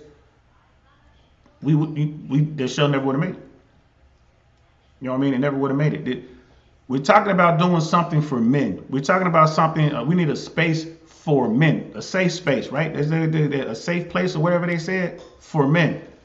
And this is linked to the article. I found it because of the article, that CNN article. So I'm like, okay, this is it. This is what's going to replace The manosphere. This is going to be the softer, gentler, kinder manosphere. So we're going to watch a little bit, right? We're going to watch the first 2 minutes of this. Let me turn the volume back on. The season finale. Is this our last one? Are we gonna do a season 2? By the way, is this it? Is this it forever? Or I don't know. Based on where you're both sitting, I don't know if you ever want to get anywhere near me. Near Liz perfectly said. Because for any of our. So right off rip, this is not how men talk. This is not no one in my tribe, no one in my clique, no one in my crew talks like this. Right off rip. We just start there. This is not how we get down. Secondly, why is the main guy grabbing the woman and pulling her out of her chair? Secondly, right? This is it. This is why people are like, hey man, we're going to do something in the male world. It should be all men, because this is a distraction. He ain't grabbing the other dude, right? He's not grabbing the other dude. He's not playing footsies with the other dude under the table, but he's grabbing her. We're 27 seconds in to their final episode of the season, right? And this is what we're doing. And this is what they want. This is where they want guys to come to. All right, let's keep watching. Oh my God, a lot of loops. I feel like Mercury is in retrograde. There's been like. Mercury is in retrograde. Mercury is in retrograde. What? Dude, I don't understand. Mercury is in what? So this is the thing. Like when she's talking, this is all I hear when she's talking. That's all I hear when she's talking. It has nothing to take away from her. I mean, she's an accomplished woman and she's done some things. She's an author. I'm not an author. I've never published anything. Mercury is in retrograde.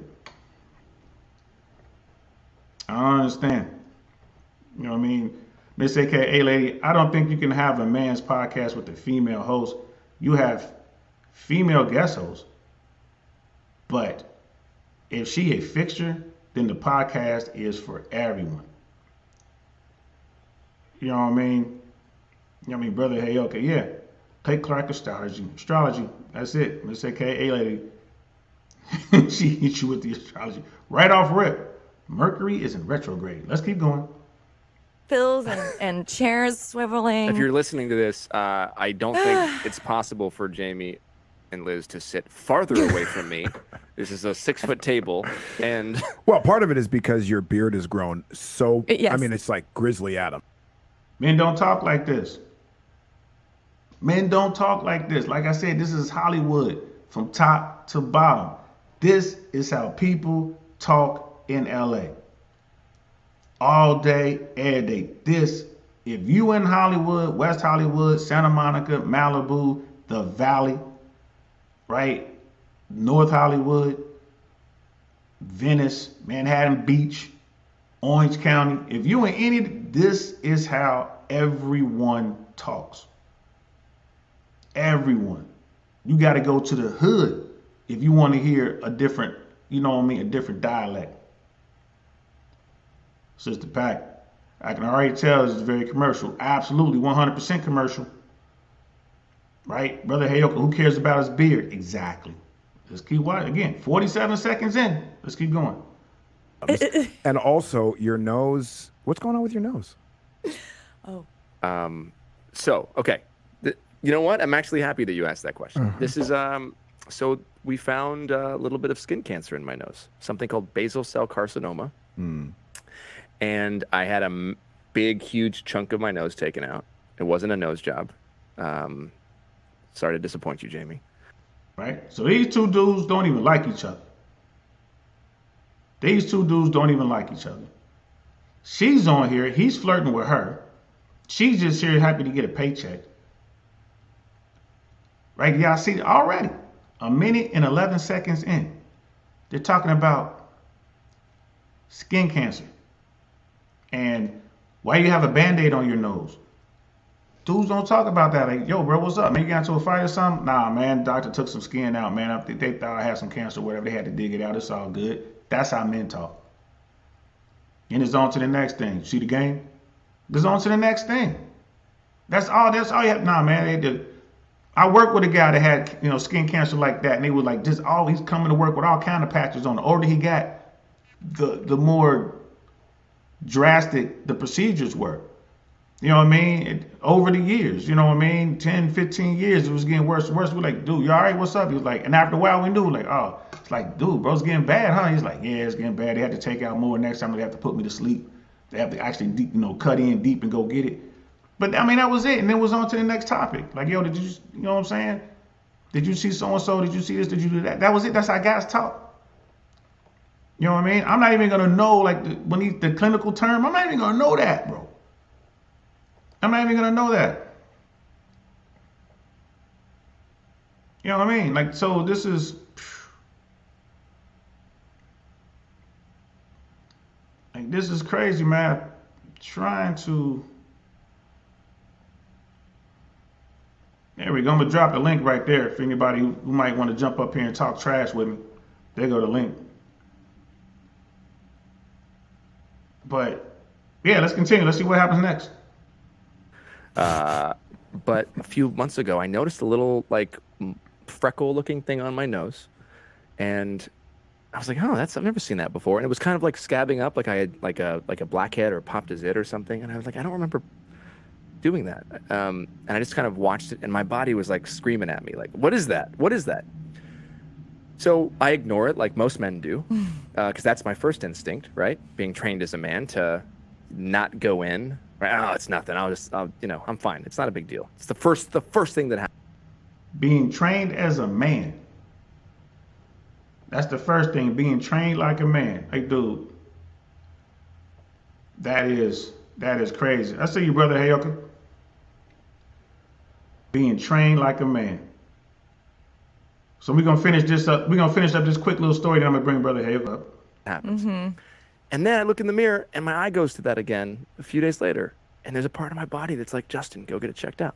I go to the dermatologist, right? I do what 69% of men don't do, which is I go to the doctor. And you can argue they don't go to the doctor because they don't have health care, but we'll keep going. He took a biopsy of it, took a big chunk out, and called me a week later and said it was indeed a very common form of skin cancer, basal cell carcinoma.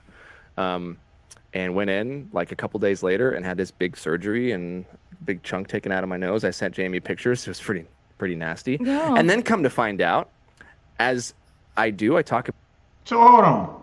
He just said in the story that I sent my man Jamie. Jamie sent right there. I sent Jamie pictures. So all this is staged. All this is scripted. That whole little bit about, sorry, it's not a nose job. Dude knew it wasn't a nose job. All this was scripted right there, man. So all your credibility gone right off rip. Right off rip is gone. You know what I mean?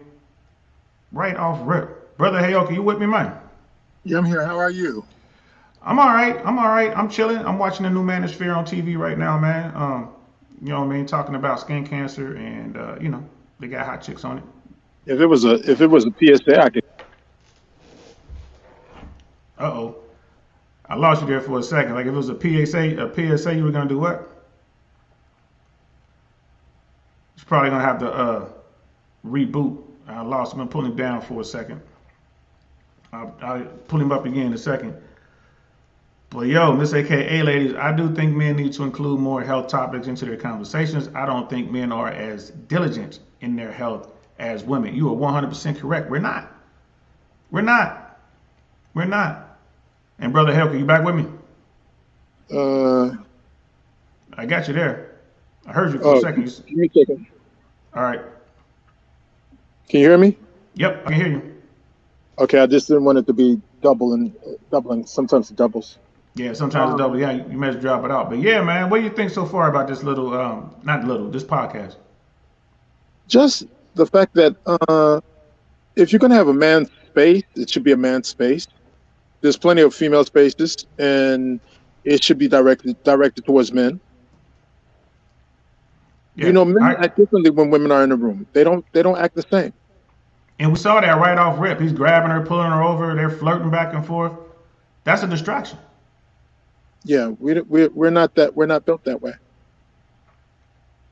That's a distraction. It's kind of like it's it's kind of like if you're at a basketball game or something like that, you're playing to the game, you're looking at the game, or football, you're looking at you're doing football. We concentrate on what we're doing, not like you said, not a distraction. Yep, I agree wholeheartedly, and I agree with what Miss AK Ailey was saying. She was saying, well, you can bring a female up as a guest host every now and then.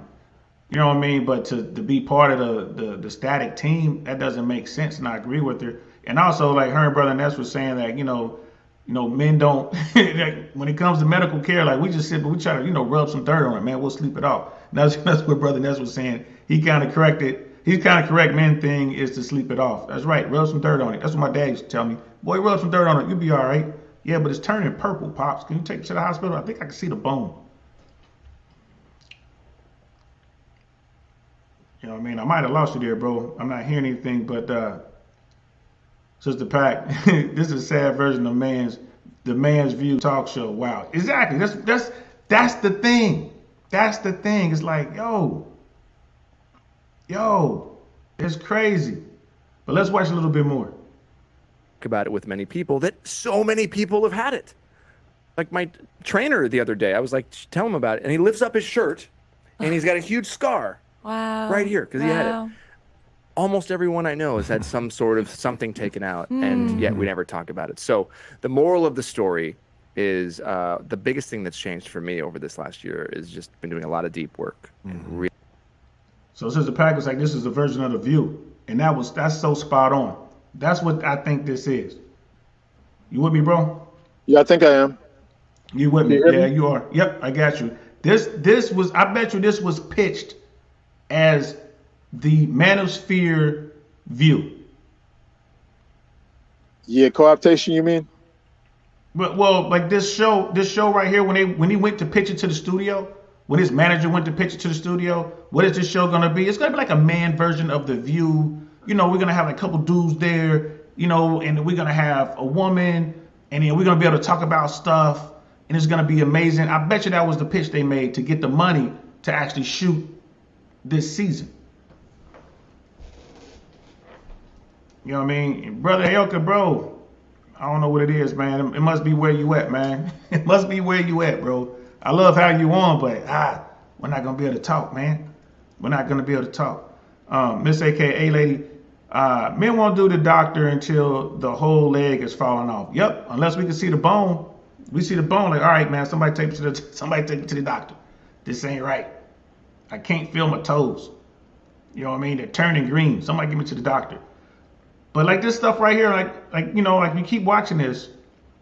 really, really learning to listen Sure and have. take that armor off. So, so yeah, enough about me. We're talking about this is the end of the season. I feel like You hear a lot of I feel likes, I feel. It's, you know what I mean? It's insane. I'm gonna try to bring it up on this. There you go. There you go. It just keep going messed up.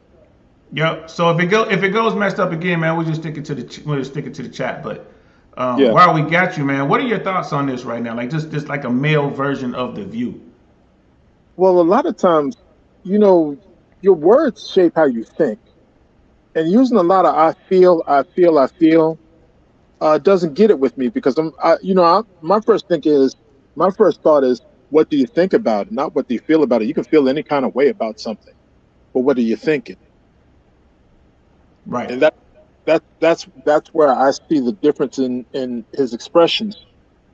Yeah, I don't know. Just I mean, it is what it is. You know, I mean, Brother Ness is like, I think hosts are irrelevant in Hollywood. They could have man's faces and a bunch of feminist writers behind the camera.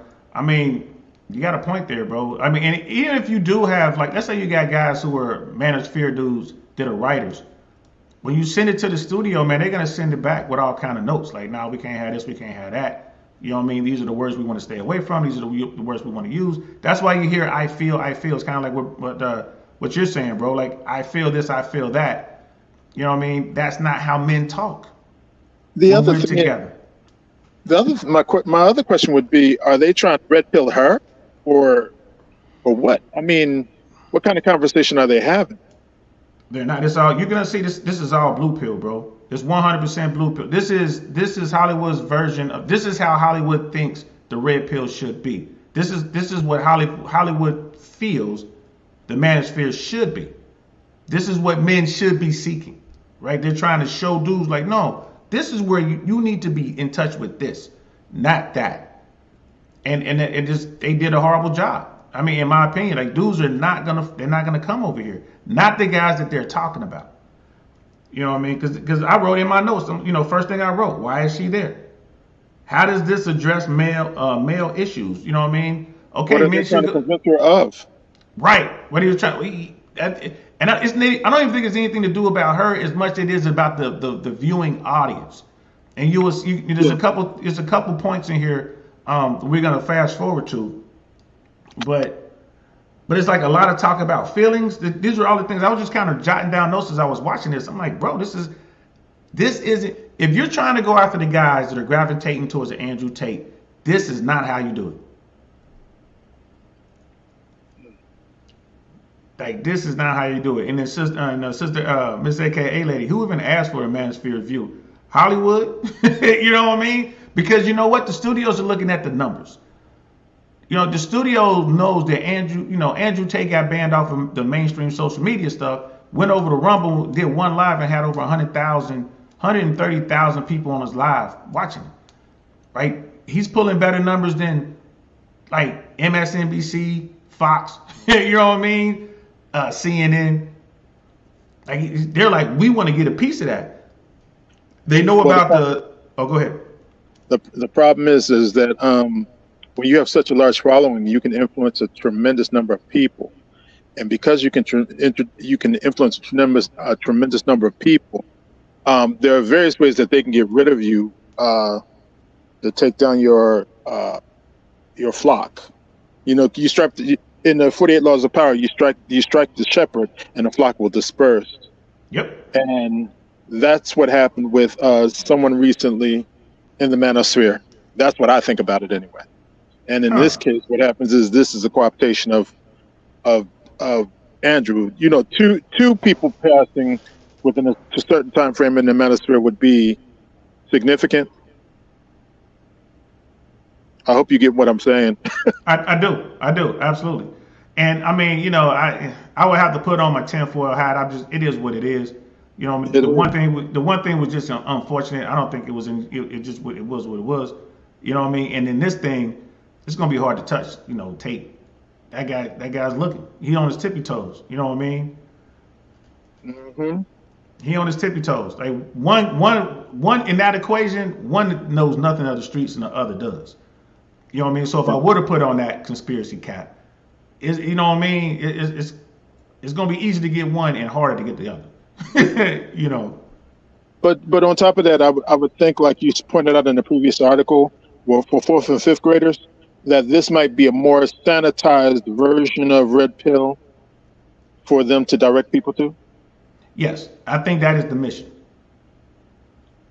We're gonna do that, and the problem is the people they went to. We're gonna go to this B-list celebrity, this guy, right? And the way right off rip, the way they talk, you got the wrong dudes. You got Logan Paul out there. Why not go to a Logan Paul? Too many skeletons in the closet. You know what I mean? You got The Rock out there. Why not go to The Rock? Can't afford it. Right? So if you want this toned down version of the manosphere, it's either gonna cost you a whole lot of money to get somebody to come in there and do that for you, or you're gonna get guys who can't quite pull it off. Right? What's Tate's draw, man? It's his charisma. He's funny. You know what I mean? He has that weird accent. You know what I mean? He makes you laugh. You know what I mean? He's sitting there doing his thing, talking about the famous Bugatti, or however he says it. You know what I mean? It's hilarious. Right? It's hilarious. But then he throws stuff in there about the 1%. He throws stuff in there about, that thing he said, like, I will never do business with a fat man. Right? Yeah. Stuff like that. You need to be the best version of yourself. He's throwing that stuff in there. The studio ain't gonna like that. Nah, man, we need you to be fat and unhealthy. They want to dictate the term, control the narrative. So. Right. They want to control the narrative. So Yeah, you're right there, bro. You're right there, man. You know, and I always enjoy having you up here, man. Cause I got some more stuff to go through, man. Like hang out for just a little bit more, man. Cause actually I'm gonna skip to a part that I really want you to hear and get your take on it. Because I ain't gonna lie to you, when I saw it, man, I was like, damn. You know what I mean? Like just that's all I said was just I'm in the car listening to this and I'm like, damn. Cause if Hollywood wants to put out their version of the Manosphere, they have unlimited amounts of money. Cast it correctly. And this is the problem with Hollywood. This is why they mess up their own movies. They don't know how to cast their own movies. They don't know how to find writers that can actually write. You know what I mean? Like what Brother Ines was saying, like, yeah, he's like, yeah, I meant the who runs the show, writers and staff and all that. Yeah, talking about showrunners and the writers and all that kind of stuff. They don't have any talent. They're hacks. They're hacks. You know what I mean? You give them a blockbuster and they mess it up. Look what they did with Marvel. Look what they did with Star Wars. You don't want to be too smooth either, because then what happens is everybody, sometimes you want people to see the flaws, because then it looks unprofessional, even though it very well might still get your message across. Yeah, but you kind of lose that when you have this. I mean, you look at this set and everything that's going on. Like, dude, they put millions of dollars into this. Yeah. You know what I mean? Total. You know what I mean? When you look at like above the line costs is what the executive producers and actors get. That's above the line. Below the line is what the crew gets. You know, this is millions of dollars in this production right here. Guaranteed. I bet you this is union. You know what I mean? I bet you this is union. So I'm going to jump ahead. There's a part in here that I really want to get your insight on, and everyone in the chat as well. I was just, because they're going to be talking to the guy that they were referencing in the article with, I forget his name, but we'll see here in a second. Yes. Punch? Yes. Him. Okay. They got him on here. And dang on it. I need to get one of those little scroll things. There it is. All right, so check this out. We're going to run this real quick. Y'all check this out. Yeah, so if she grows up identifying as a cisgendered woman, when I think from that perspective, and as it relates to my work, I really want a world as a Black woman. I truly want a world where Black women are heard, honored, seen, respected, right, and valued. I want to see that world. I may not be here to see that world, but I definitely hope and that I'm serving and playing my role in the creation of that world. Tell us what we all can do to see that world. I truly want to ask those of us who have influence, those of us who have platform meaning what we choose to elevate, to really, really be intentional, right? When we call ourselves allies, what does that mean? I'd rather you call yourself an aspiring, practicing ally, because many people call themselves allies. They're not practicing, they're actually performing. I don't want us to be performative. I want us to be practicing allies. I want us to be aspiring allies, which means you truly never arrive. Now, you have to have empathy, right? You have to have empathy, all right, to try to really connect with what's going on in those lives, folks' lives, but you're always an aspiring ally. There's no pot of gold at the end of the rainbow. There's no. So that's the guy with a call to men, right? And whenever you get older Black folks talking about stuff, it always comes back to this. And and I never really hear, solutions. I understand this rhetoric, but I never really get like, well, what can we do? Hire more people who look like this. Invest money in, mentorships. Get us an audience with the studios. To me, that's what I'm expecting to hear. And you still with me, bro? Yeah, I'm still with you. What kills me is that, depending upon the era where he grew up at, to me it would be that he's already blue pill, in a sense of saying that it's more of the same. We've already had these same processes in place for a very long time. You have to get in touch with your emotions and things like that. And I'm not advocating that you shouldn't be emotional. that men don't have emotions and that we shouldn't express them. What I am saying is that there's a time and a place for everything, and that to take and make it so, or make it seem that men are dysfunctional because they don't express emotions is problematic to me. Right. Right. And then there's a part, there's another part that's coming up. I'm trying to jump to it. I think it's here. Where they were talking about some diversity issues. Let me jump this ahead a little bit and see if this is it. Wouldn't exist without Tony Porter Yeah, and that's the right. work of Occult to Men. And I want to thank you for all of that work and for your wisdom and for being an example and a model for men like me and Jamie, especially Jamie, because, you know, he's getting up there in age. And I knew There you it. go. I See, knew you it. gotta He's do got it. something. he's got to stay in the race too. But really, your work is so inspiring and meaningful and touches the hearts of all of us and makes us want to be Yeah. and pushes us to be better men. So And let me add to that, Tony. You speak truth. You say it in a way that is digestible, but you don't hold back. Like, for instance, on our podcast, I'm gonna bring up something real quick. The last one that we did with you, you had said, we had said, what are some ways we can do things? And you said, I don't see no black women on this set. Okay, so right here, this part right here, everyone gets real uncomfortable, right? This is Hollywood's problem. Because they talk a lot about they want to be, you know, they want to help out folks, they want to be diverse, they want to do this, that, and the third. But they really don't put their money where their mouth is. And I'm surprised that this guy even brought this up. I think he brought it up because he doesn't think this is going to get a second season. They're saying they're going to get a second season. Oh, go ahead. Apparently, it wasn't digestible. The thing Right. about it, Go ahead. he said earlier, he said to say things in a way that are digestible. Well, here's the thing.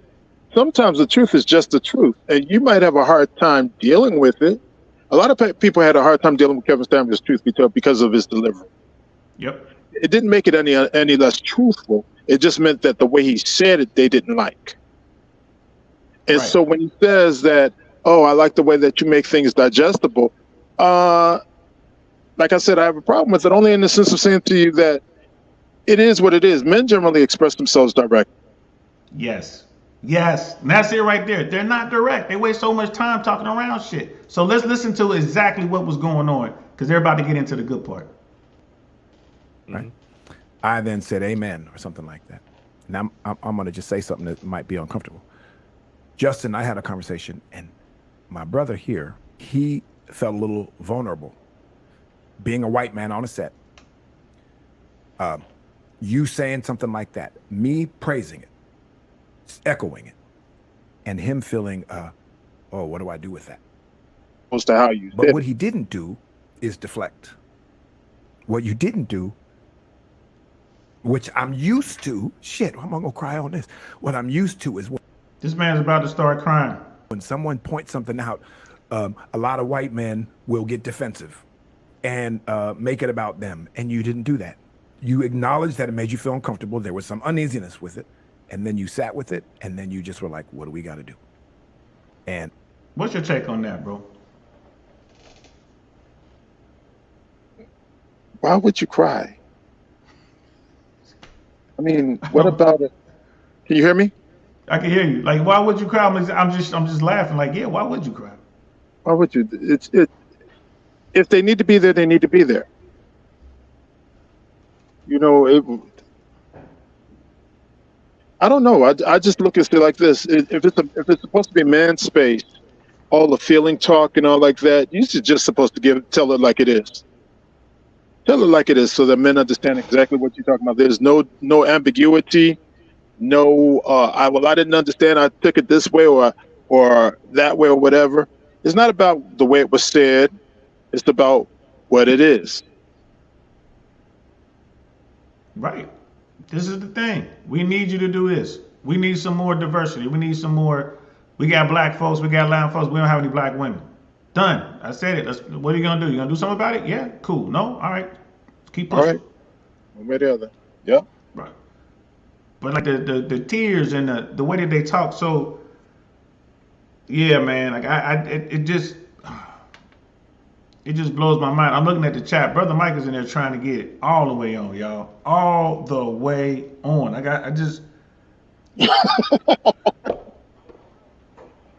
I'm sorry. I saw Bro. my comment.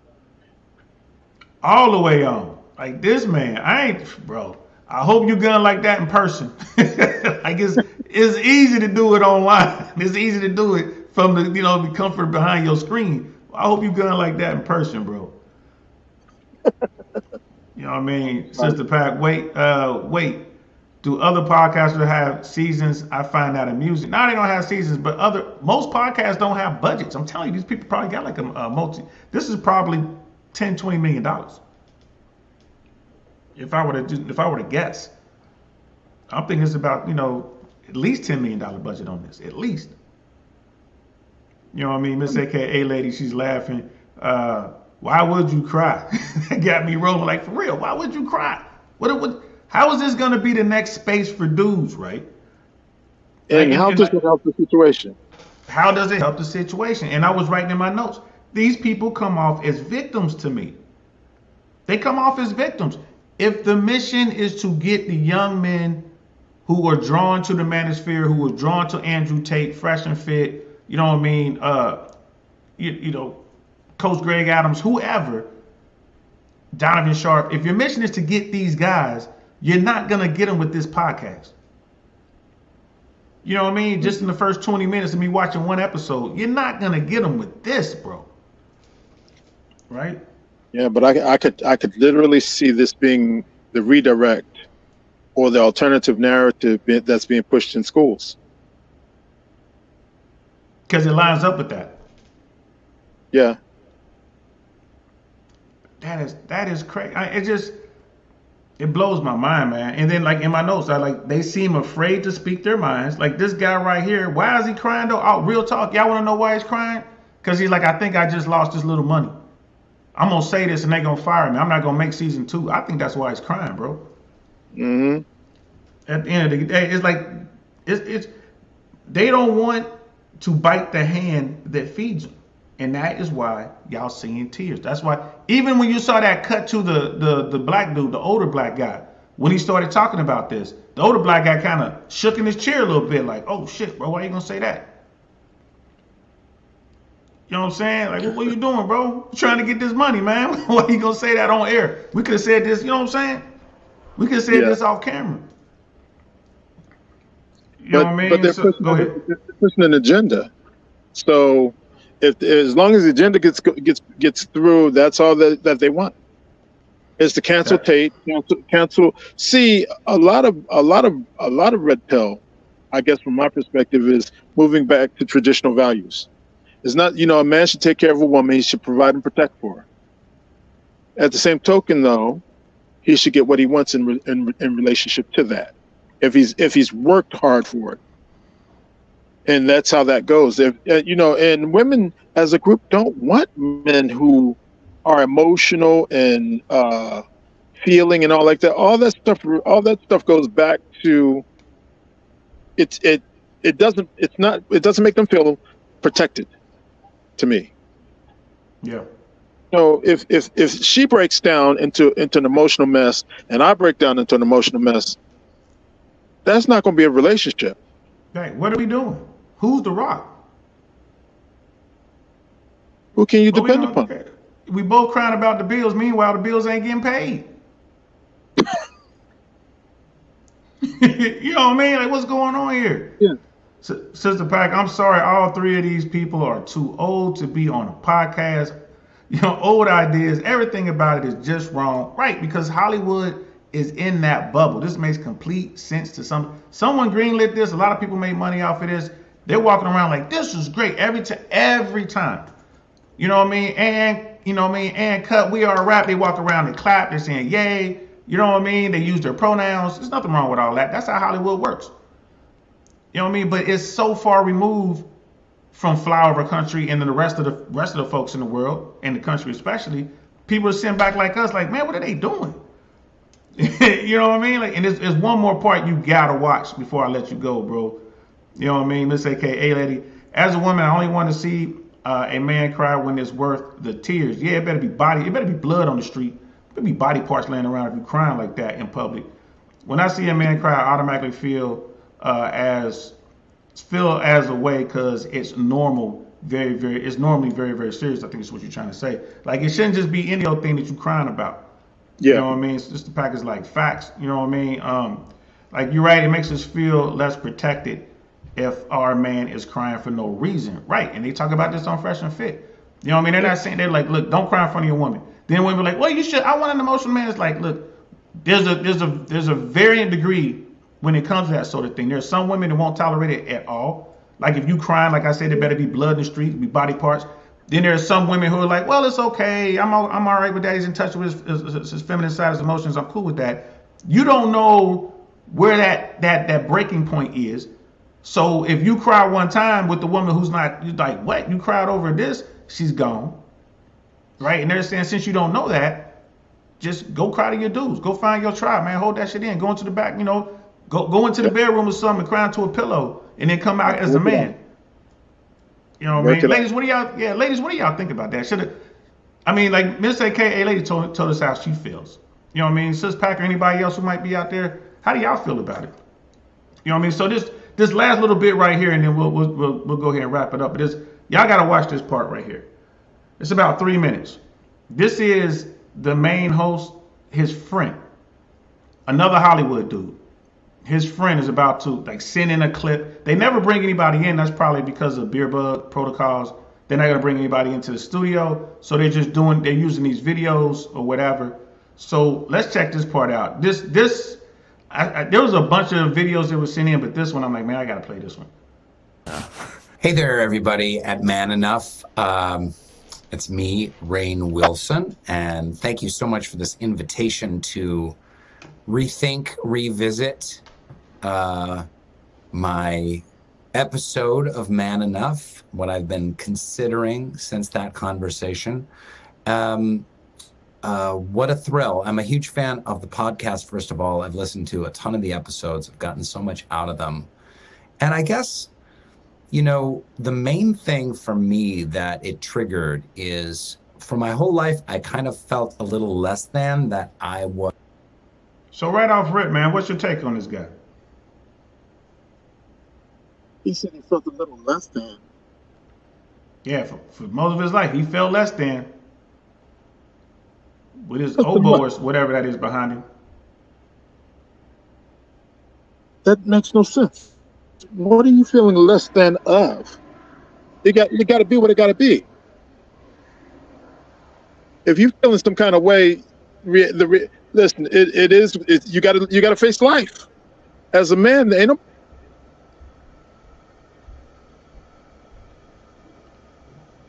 I guess we're getting into toxic masculinity. Did we lose you, bro? Yeah, we lost him. Right at the good point. But I'm going to continue on. Let's continue watching this. So I remember he said he feels less than. So here we go.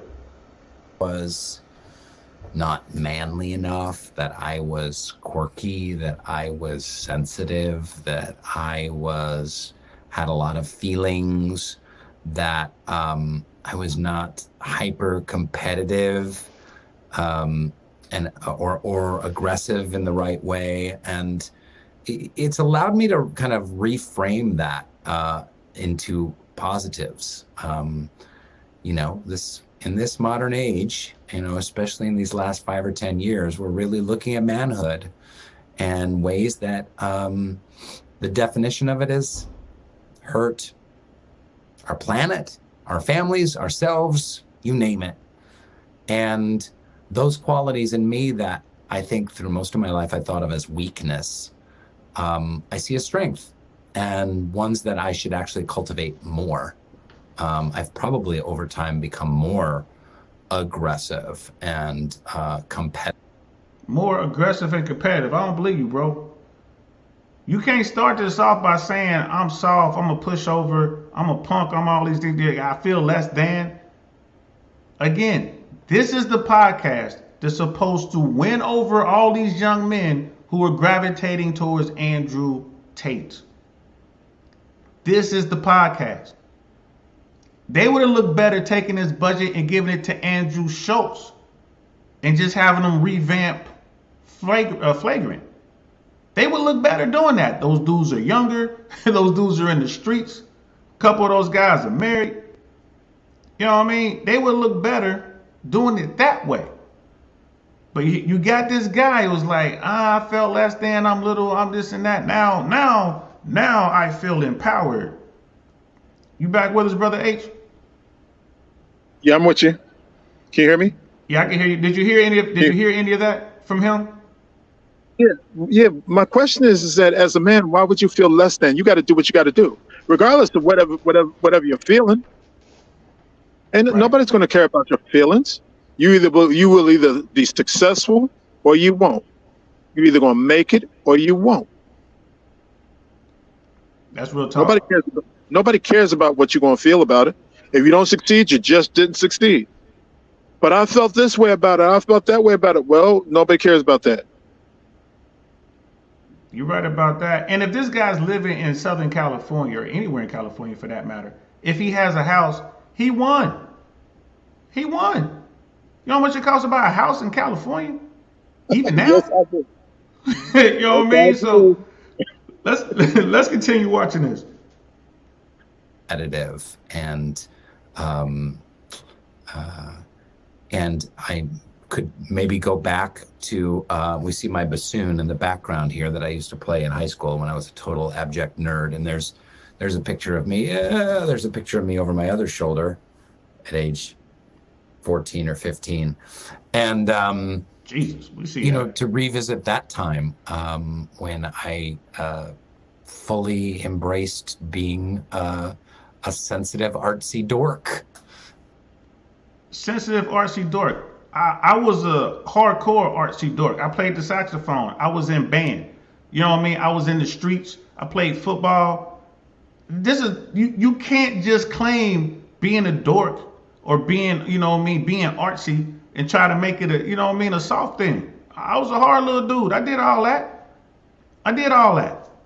Who told you to play the bassoon? I played the sax. You know what he's also indicating to you? That his social skills were not up to par.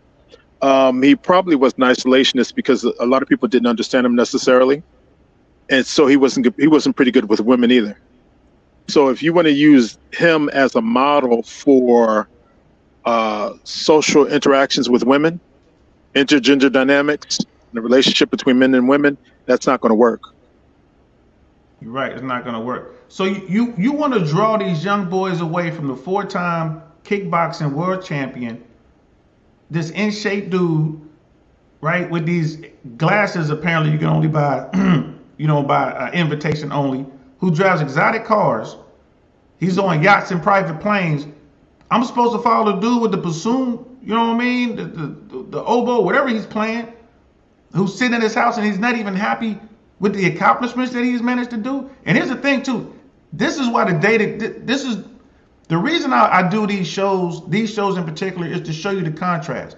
Listen to this guy. Listen to what this guy is saying.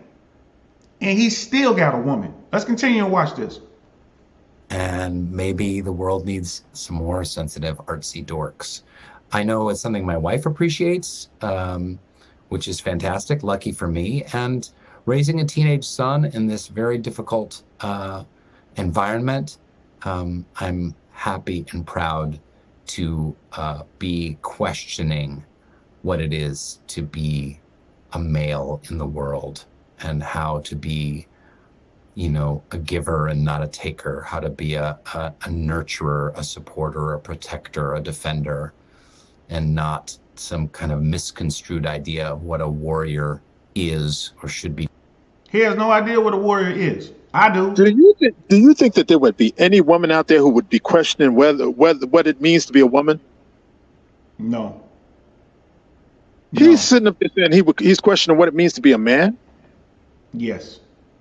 and he's got a son, and he said, and if you notice, he said, "My wife is happy with me." He never said that he was happy with his wife. See, people listening. His center or perspective is from his wife's perspective, not from his. It's not from his. There's nothing. Go ahead. I was gonna say, because here's, oh no, you good, bro. Here's the thing. He still got to reproduce. This dude still got married. This guy. And he's not happy with himself. Let me ask you this, out in the chat, people who are watching. Do you think this guy would get Foxy Brown today? If this dude was 25, 26 years old today, and you can give him all the stuff he had, give him the house, give him the money, all that. Do you think this guy would be able to get himself a woman? I know you said that he got to reproduce, but you know, out of 100 men that take the paternity test, 30% of them that's not their father. Out of the men that take the test, so I don't know. He could be a stepdad too. Now that I think about it, he could have married into that. Could have married into it, but I don't see him projecting what most men would like to know, how to relate to women, the intergender dynamics of how women relate to men and how men relate to women. That's not coming out of him. If nothing else, I kind of feel that he's really on a weak side. If nothing else, I get the feeling that there's a weakness there. Yeah. That might not have been addressed. And he's not happy with himself. He has no game. I keep telling y'all, bro, it's about game, man. Even a dude who looks like this or whatever, if he got a little game, he's gonna be all right. He would definitely be happy. You have to appreciate and love yourself, bro. Like, come on, man. Like, you the man. And that's another thing that dudes say when we alone. You want to do that? We do pump each other up. Like, bro, quit acting like a little punk, man. What's wrong with you? You the man. You know what I'm saying? You the man. Remember when you got a little shorty over so and so? If you're not the man, then why should she follow you? Yeah, and more importantly, if you're not the man, why you over here with me? I ain't got number warriors in my crew. I got to worry about you now. You know what I mean? Like, you supposed to be watching my flank. Now, this podcast is supposed to replace the manosphere. This is where they want to drive these young men towards. Be doing. So it's touched me greatly. And thank you for having these conversations. So important. And thanks for letting me ruminate back on that brief visit so long ago. Thanks, everyone. Bye-bye. Man, this dude needs some Rich Cooper, some Rollo Tomassi. He needs to read The Rational Male. Yeah, but, you know what I mean? it touched me. It's touched me. Touch me. I mean, I don't know. I don't know. Just the whole dynamic of it is a little bit off to me. If I were to, yeah, it's off. It's off. I came from weakness growing up, and I don't know whether he's ever addressed it. You know, but even if he didn't, one of the things about it is that none of what he's talking about relates to the manosphere, in a sense of saying that the positive aspects of it, even if you do have negative aspects like black pill and things like that, to me, black pill would be negative. But I'm like, how does this help young men? How would this help a young man? You say, well, being in touch with yourself and things like that. Women don't want men that are emotional like them. It doesn't do them any good. That's the narrative, Phil. But that's the narrative that's being pushed, though, right? You need to be in your feelings like a woman. Or am I wrong? But you deselect yourself. As soon as you do that, you deselect yourself. Women want a man that if somebody breaks in the door, he's going to go handle it. Not, oh, baby, I know we're both in bed, but since we're equal, you jump up and you do it. You tell her to do it? How long will that relationship last? It won't. It won't. Women want men like this, y'all. This is what women want. They want dudes who do this.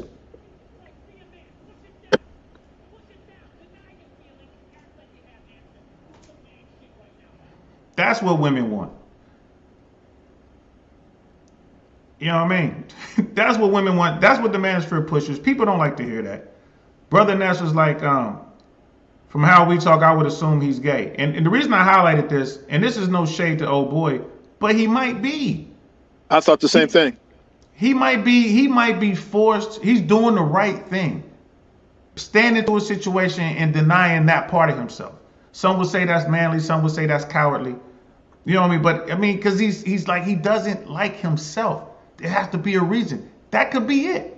Bro could be in the closet. Yeah. Bro It could is be in what the, it is. in the. It is what it is, and I'm not knocking that. It is what it is, man. Like, to each his own. You got to make your own decisions with your own life. You know what I mean? But if he is, I would say salute to you, bro, for suppressing that. You know what I mean? But how long are you gonna torture yourself? You know, once your son is grown or whatever, it might be time for you to, you know, to come out and tell people what's up. If that's what you want to do. And brother Ness, I agree with you on that flagrant thing. I agree with you on that flagrant thing, bro, 100%. But I was using them as a good example. That podcast is way better than what they're trying to do with, you know, what we're seeing here. But yeah, go ahead, bro. Yeah, it makes me wonder in the dynamic between him and his wife, who's in charge. Oh, we know the answer to that. We absolutely know the answer to that. You know, You know what I because mean? he's all in his feelings and touchy and everything like that. And I'm thinking to myself, well, who's got the backbone in the relationship? Hey, she does. Man, who's gonna handle the situation if somebody kicked the front door in? It might be every man for himself. I don't see him running to the front door. I don't. Maybe. Mm-hmm. You know what I mean? Miss Because AKA lady. everything, if he ain't feeling it, he's in trouble. Right. Shoot, if he closer to the window than she is, she got a problem. You know what I mean? She got a problem. You know what I mean? Miss AKA lady. Right. Miss AKA lady. I think he can get a certain type of woman. There is someone for most people. I don't really agree with that. You know what I mean? If he has enough money, yeah, I think there will be women who will be attracted to that security.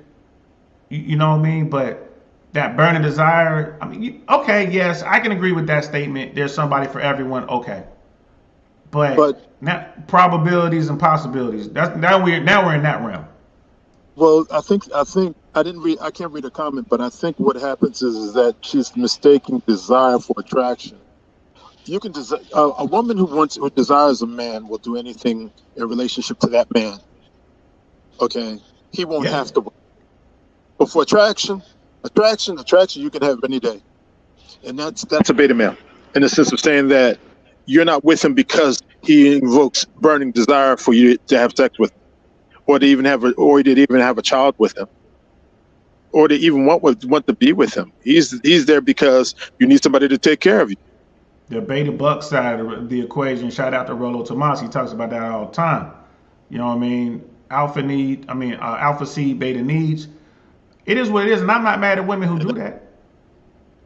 Yeah. Well, as he You know what I pointed mean? out, for one reproductive strategy to win, the other one must lose. Yes. So when I listened to him, as one of the commentators said, he thinks that he might be gay. I'm not knocking that, but the thing about it is that I get that kind of vibe from him. Yeah. I get that kind of vibe from this conversation. You know, most men don't say, well, I want to be in touch with myself and feel this and feel that and feel the other. They're either going to tell you that, you listen, this is what it is. We're either going to work with it or not. Or not. Like, he's a tortured soul. If that is the case, if he is suppressing those you know, that natural feeling that he has, who he is essentially, then he's a tortured soul. No wonder he's saying all these things. And then on top of that, if he doesn't feel good about himself, I don't think he necessarily feels good about his wife either. Right. If you can't love yourself, how can you love somebody else as well? Exactly. This is a lose-lose scenario right here, and it's sad. You know what I mean? Again, and this is what we're gonna use to bring these young men over to a kinder, gentler, nicer manosphere. I don't think so. You know what I mean? It is. Sister Pack was saying he gets his marching orders from his wife. Absolutely. If I had to put money on it, I'll put my money on that 100%. You know what I mean? Brother Ness, the manosphere isn't about getting women. It's about getting women who worth it. That's one way to looking at it. You know what I mean? I think the manosphere isn't about getting women, period. It's about dealing with women once you build yourself up to the point where they start gunning at you. That's how I look at it. You know, I mean, because it's dealing with people is just tough, man. Relationships, period, end of statement, they're hard, bro. Any kind of relationship, business relationship, whatever, they're hard, bro. Yes, they You know are. what I mean? So, But for a long time, what has happened is that women have always passed down information from one woman to another.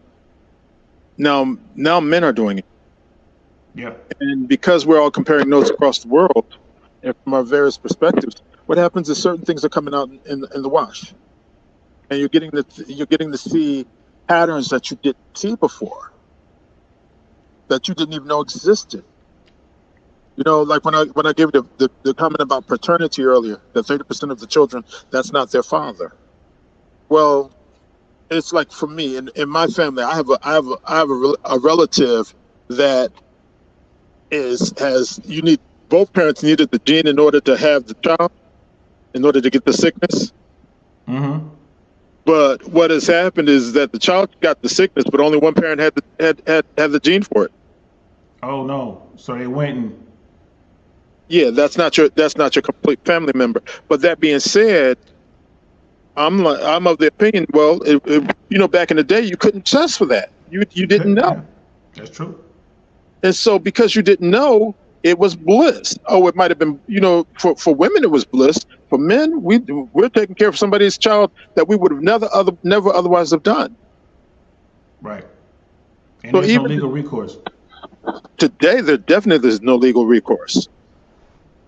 So to say, well, it's toxic masculinity, when you think about it, you can, up in some states, you can be named the father and have to pay child support, and there's no fraud or anything like that involved later on.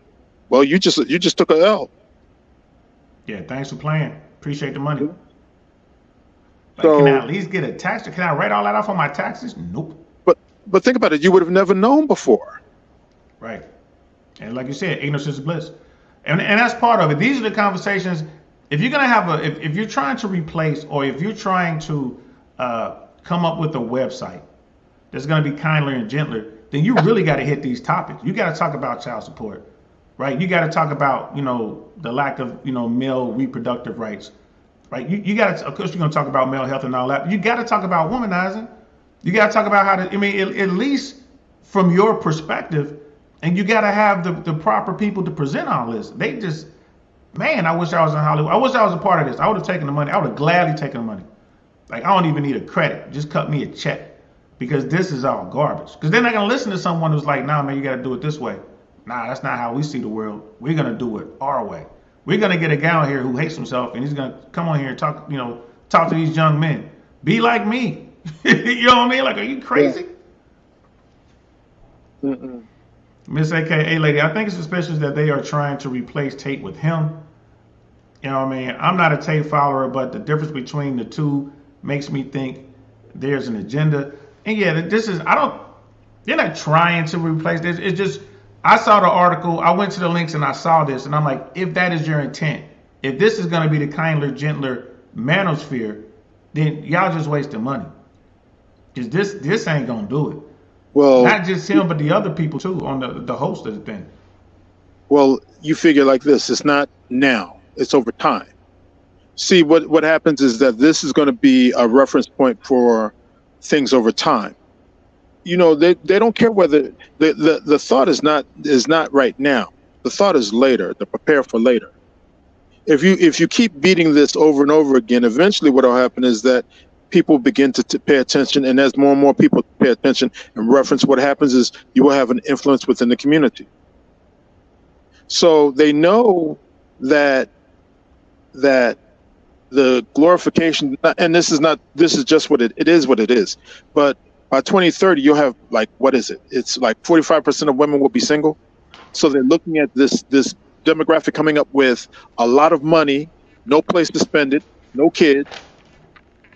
Okay, so and women don't like weak men. So if he was representative of the type of man that women would get, the two people, Miss Globe Girl and Miss AK Lady, I'm sure that they would probably look and say, well, that would be my first choice. Right. Pretty much any woman, you'd be like, I ain't trying to do that. You know what I mean? And Miss AKA lady, let us know what you think. We got Sister Pack in the house. Like, would y'all, would this be the dude? You know what I mean? Would this be the guy? Man,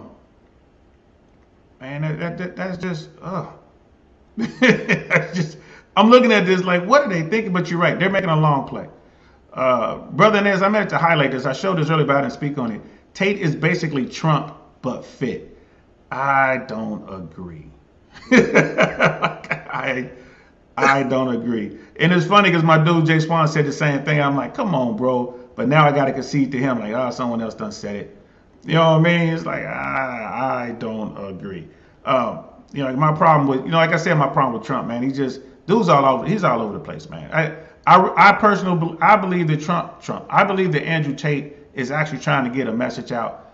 And that message, is to build yourself up, resist the slave mind, build yourself up, get a have yachts, because it's gonna boil down to the have yachts and have nots. He's trying to help men get in shape, get money. I believe all that. Trump ain't trying to help nobody but Trump. You know what I'm saying? That's just, ask any New Yorker, ask anybody who's really watched this dude. He's just doing what's best for him, and I ain't mad at him. That's just what he does. Like, I'm not mad at women for when they famous these dudes and they get over. I ain't mad at women. And they do. And they do. And men do it too. There are dudes out there running it. The top tier guys, they run it. They're famousing these women. And I ain't mad at them either. But that's the thing. You figure, and I don't know what the impact or the input from the ladies was, but you figure if they're not going for him, this guy who was in the podcast, then they're all going after the same guy, which is the other guy, which is like the top 20%. Yeah. Because nowadays, a lot of women will tell you, "Oh, he's a dusty. He's a scrub. He's not doing this and he's not doing that." So they're all they're all competing for the same guys. Yes, they are. Yes, which they is are. hypergamy again.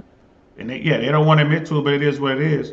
My favorite Devil Dog is in the house. My favorite Marine, Marcus, bro. What's good, bro? What's good, Marine? I'm glad you're here, man. Miss AKA lady, good night, love. I see you hung in there with us. Thank you so much. Got to get to bed. It was great chatting with y'all. Have a good night. You have a good night too, love. Thank you so much for being there. Always supporting me. You know what I mean? Supporting the platform. So yeah, man. It's been 2.5 hours. We got to wrap this up. This was a great conversation, bro. Any last thoughts before I let you go? Only that we have to. Truth be told, it's kind of like we're going to have to train our sons and our grandsons and our nephews and things like that in how to deal with women. This is what the red pill is all about to some degree. It's not a monolithic situation where everybody agrees with everybody else, but it is to show you how to connect the dots so that you can make your own determination as to where you want to be and have the capability to have those options. To have those options knowledge-wise, not, you know what I mean? Yeah, you can come to your own conclusion, and you have the capability to make do the options that you want with full knowledge, not just, oh, well, I've been running on a hypergamous script and get the red rage because you didn't know what was going on. Right. So that's pretty much it. All right, man. Appreciate it, man. Always a pleasure having you on this platform, man. You know you're always welcome here. That's for you, bro. For always bringing the knowledge. Always bringing the knowledge, man. So have a good night. We'll talk to you later, man. I'm gonna be looking to redo that the cyber thing, bro. So I'll be hitting you up for that. Okay, cool. You know what I mean? So peace. Peace. Take care. You too. So Sister Packy's making my stomach turn. Oh no, yeah, it is what it is. That guy, man, it is what it is. I ain't mad at him, but it is, whatever. Mark is my favorite Devil Dog. Man, whatever you do, if you struggle as a modern woman, say manifest it or what's your sign? Yeah, you hear that all the time. You know what I mean? How about push through? How about do the work? You know what I mean, brothers? I support most what Tate says. I just think he is doing it for money and fame, and that's okay. There's a lot of that too. He's absolutely doing it for money. He's doing it for fame and clout. Yes, that guy has made millions I mean, shoot, bro, he was making before this whole cancel thing, and they shut down his ability to take in money. He was doing like, I don't know, over $6 million a month just on Hustlers University alone. That's not counting the War Room. Yeah, bro, he's absolutely making money. But I still think that there's some messages there. You know what I mean? And my dude Jay Swans is like, yeah, bro, he's making money. Hand over fist, he's killing the game. You know what I mean? But you know what? There's some people out there who aren't savvy enough to even get the message, to be honest with you. You know what I mean? That's just keeping it 100. And I could be completely off base. I'm thinking like, yeah, he's trying to help folks. You know what I mean? But he could, you know, you could be right, bro. I could be absolutely wrong. You know, but that's crazy, bro. Sister Pat, Tate is nothing like Trump. Probably meant to say that's all cap. You know what I mean? And yeah, I'm with you. I'm with her on that one. You know what I mean? What I don't like about Trump and Tate is the same for me and the porn star and the webcam thing. Right. I mean, it is what it is. I mean, hey man, it's like people out there who are providing folks with their fixes out there, right? You know, you got people out there cranking. That's wrong. You got pharmaceutical companies getting people hooked on morphine, people hooked on opiates, getting, Vicodin and all that. That's wrong. What's the difference between them and the dudes on the corner? You know what I mean? Cranking them working 20s or whatever. One's illegal, one's illegal. You know what I mean? You got alcohol companies, man. Ain't nothing good about alcohol, bro. Ain't nothing good about it. Making money hands over billions of dollars a year. This is the way I look at the world. It all boils down to individual choice. Like, I don't have to go get cognac. I don't have to drink. There's a lot of dudes out there that don't drink. You know what I mean? I think it should be legal. Like the cam girl thing. These dudes are going to spend that money anyway. You know what I mean? Can I be mad at somebody who worked that game, brought some bad women in there and got that money? Nope. Is it terrible that some of those dudes like were refinancing their houses and stuff like that? Yeah, that's terrible, man. But that's something they did, man. They grown men. You know what I mean? People would take my money if I let them. So I feel you though. You're right. You're right. I can't defend it. You're right. You know what I mean? Brother Hayoka, he was able to game the system. Absolutely. You know what I mean? Even as a Muslim, I think that the Muslim ban was okay. That's crazy, bro. That's crazy. Oh, man, I don't know if I could go that far with it. I mean, I get the security parts of it. Just step up our security, man. We should just have security like, Israel does it. So you can't get no bombs on a plane. But that's crazy, man. Brother, it can help people and make money. You know what I mean? Muslim take on alcohol and gambling is banning it. Oh, the Muslim take on alcohol and gambling is banning it. Okay, I get you. I'm with you now. Okay, cool. Oh, yeah, ban, this is America, man. We're free to make these choices, bro. We're free to do it. You can ban it over here in America if you want to. They tried to ban alcohol, right? Prohibition didn't work. You know what I mean? Gambling is illegal in most places in America, but it's cool in Nevada. I think New Jersey is still legal. There's certain spots here in Florida that Indian casinos and stuff like that throughout the Native American casinos throughout the country. And now they're doing sports betting online, basically on your phone with apps. So it's slowly going to get legalized, just like marijuana is going to be, decriminalized on the federal level at some point. Like, it is what it is. People get money by hurting other people. That's always been the name of the game. I wish that would change. I hope that would change one day, but we'll see. We ain't there yet. We are not there yet. So that's the show, y'all. I hope y'all enjoyed it. That's the show. There was some good conversations, man. Thank you, Brother Hayoka, for coming up here. Everybody's been in the chat, you know what I mean? Brother Inez, Miss Sister Pagmas, a.k.a. Lady. You know what I mean? Brother Marcus, Brother Jason was in here earlier. Brother Mike Don 007. Everybody that was in here, I really appreciate that, y'all. All the Ninja Watchers that were out there, man, please like and subscribe. Really just watch and share. Like, please watch and share for me. Let's keep having these conversations, man. Let's talk to other people. Let's not make this like some sort of elite club, man. Let's get the word out here. Let's have these conversations, bro. Let's talk about the manosphere. Are there ways to make it better? Of course there are. There's always ways to improve, no matter what you're talking about, including the manosphere. Red pill, blue pill, black pill, tape pill. You know what I mean? It's always out there. Thank you, Han, for coming through. Appreciate it. You know what I mean? Casual Journals in the house. Appreciate that. Appreciate y'all support. I really do. I wish Miss Glow Girl came in tonight. She was probably ninja watching. I hope she was. Brother William was in the house. Like I said, Brother Jason was in the house. Act Ozzy was in the house. Thank y'all so much. I really appreciate it. You know what I mean? Jay Swans came in for a hot second to help me out with the sound up front. Appreciate all that.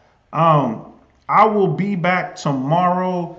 Look for a thumbnail. I'm not sure what I'm going to be talking about. I might do another news roundup. I've been seeing some crazy news stories out there, y'all. I might do a quick little news roundup. And if I do, it might be real late, to be honest with you. It might be real late. So either I'm going to do it fairly early, around 12 or 1 o'clock, and if I don't do it then, it'll be pretty late.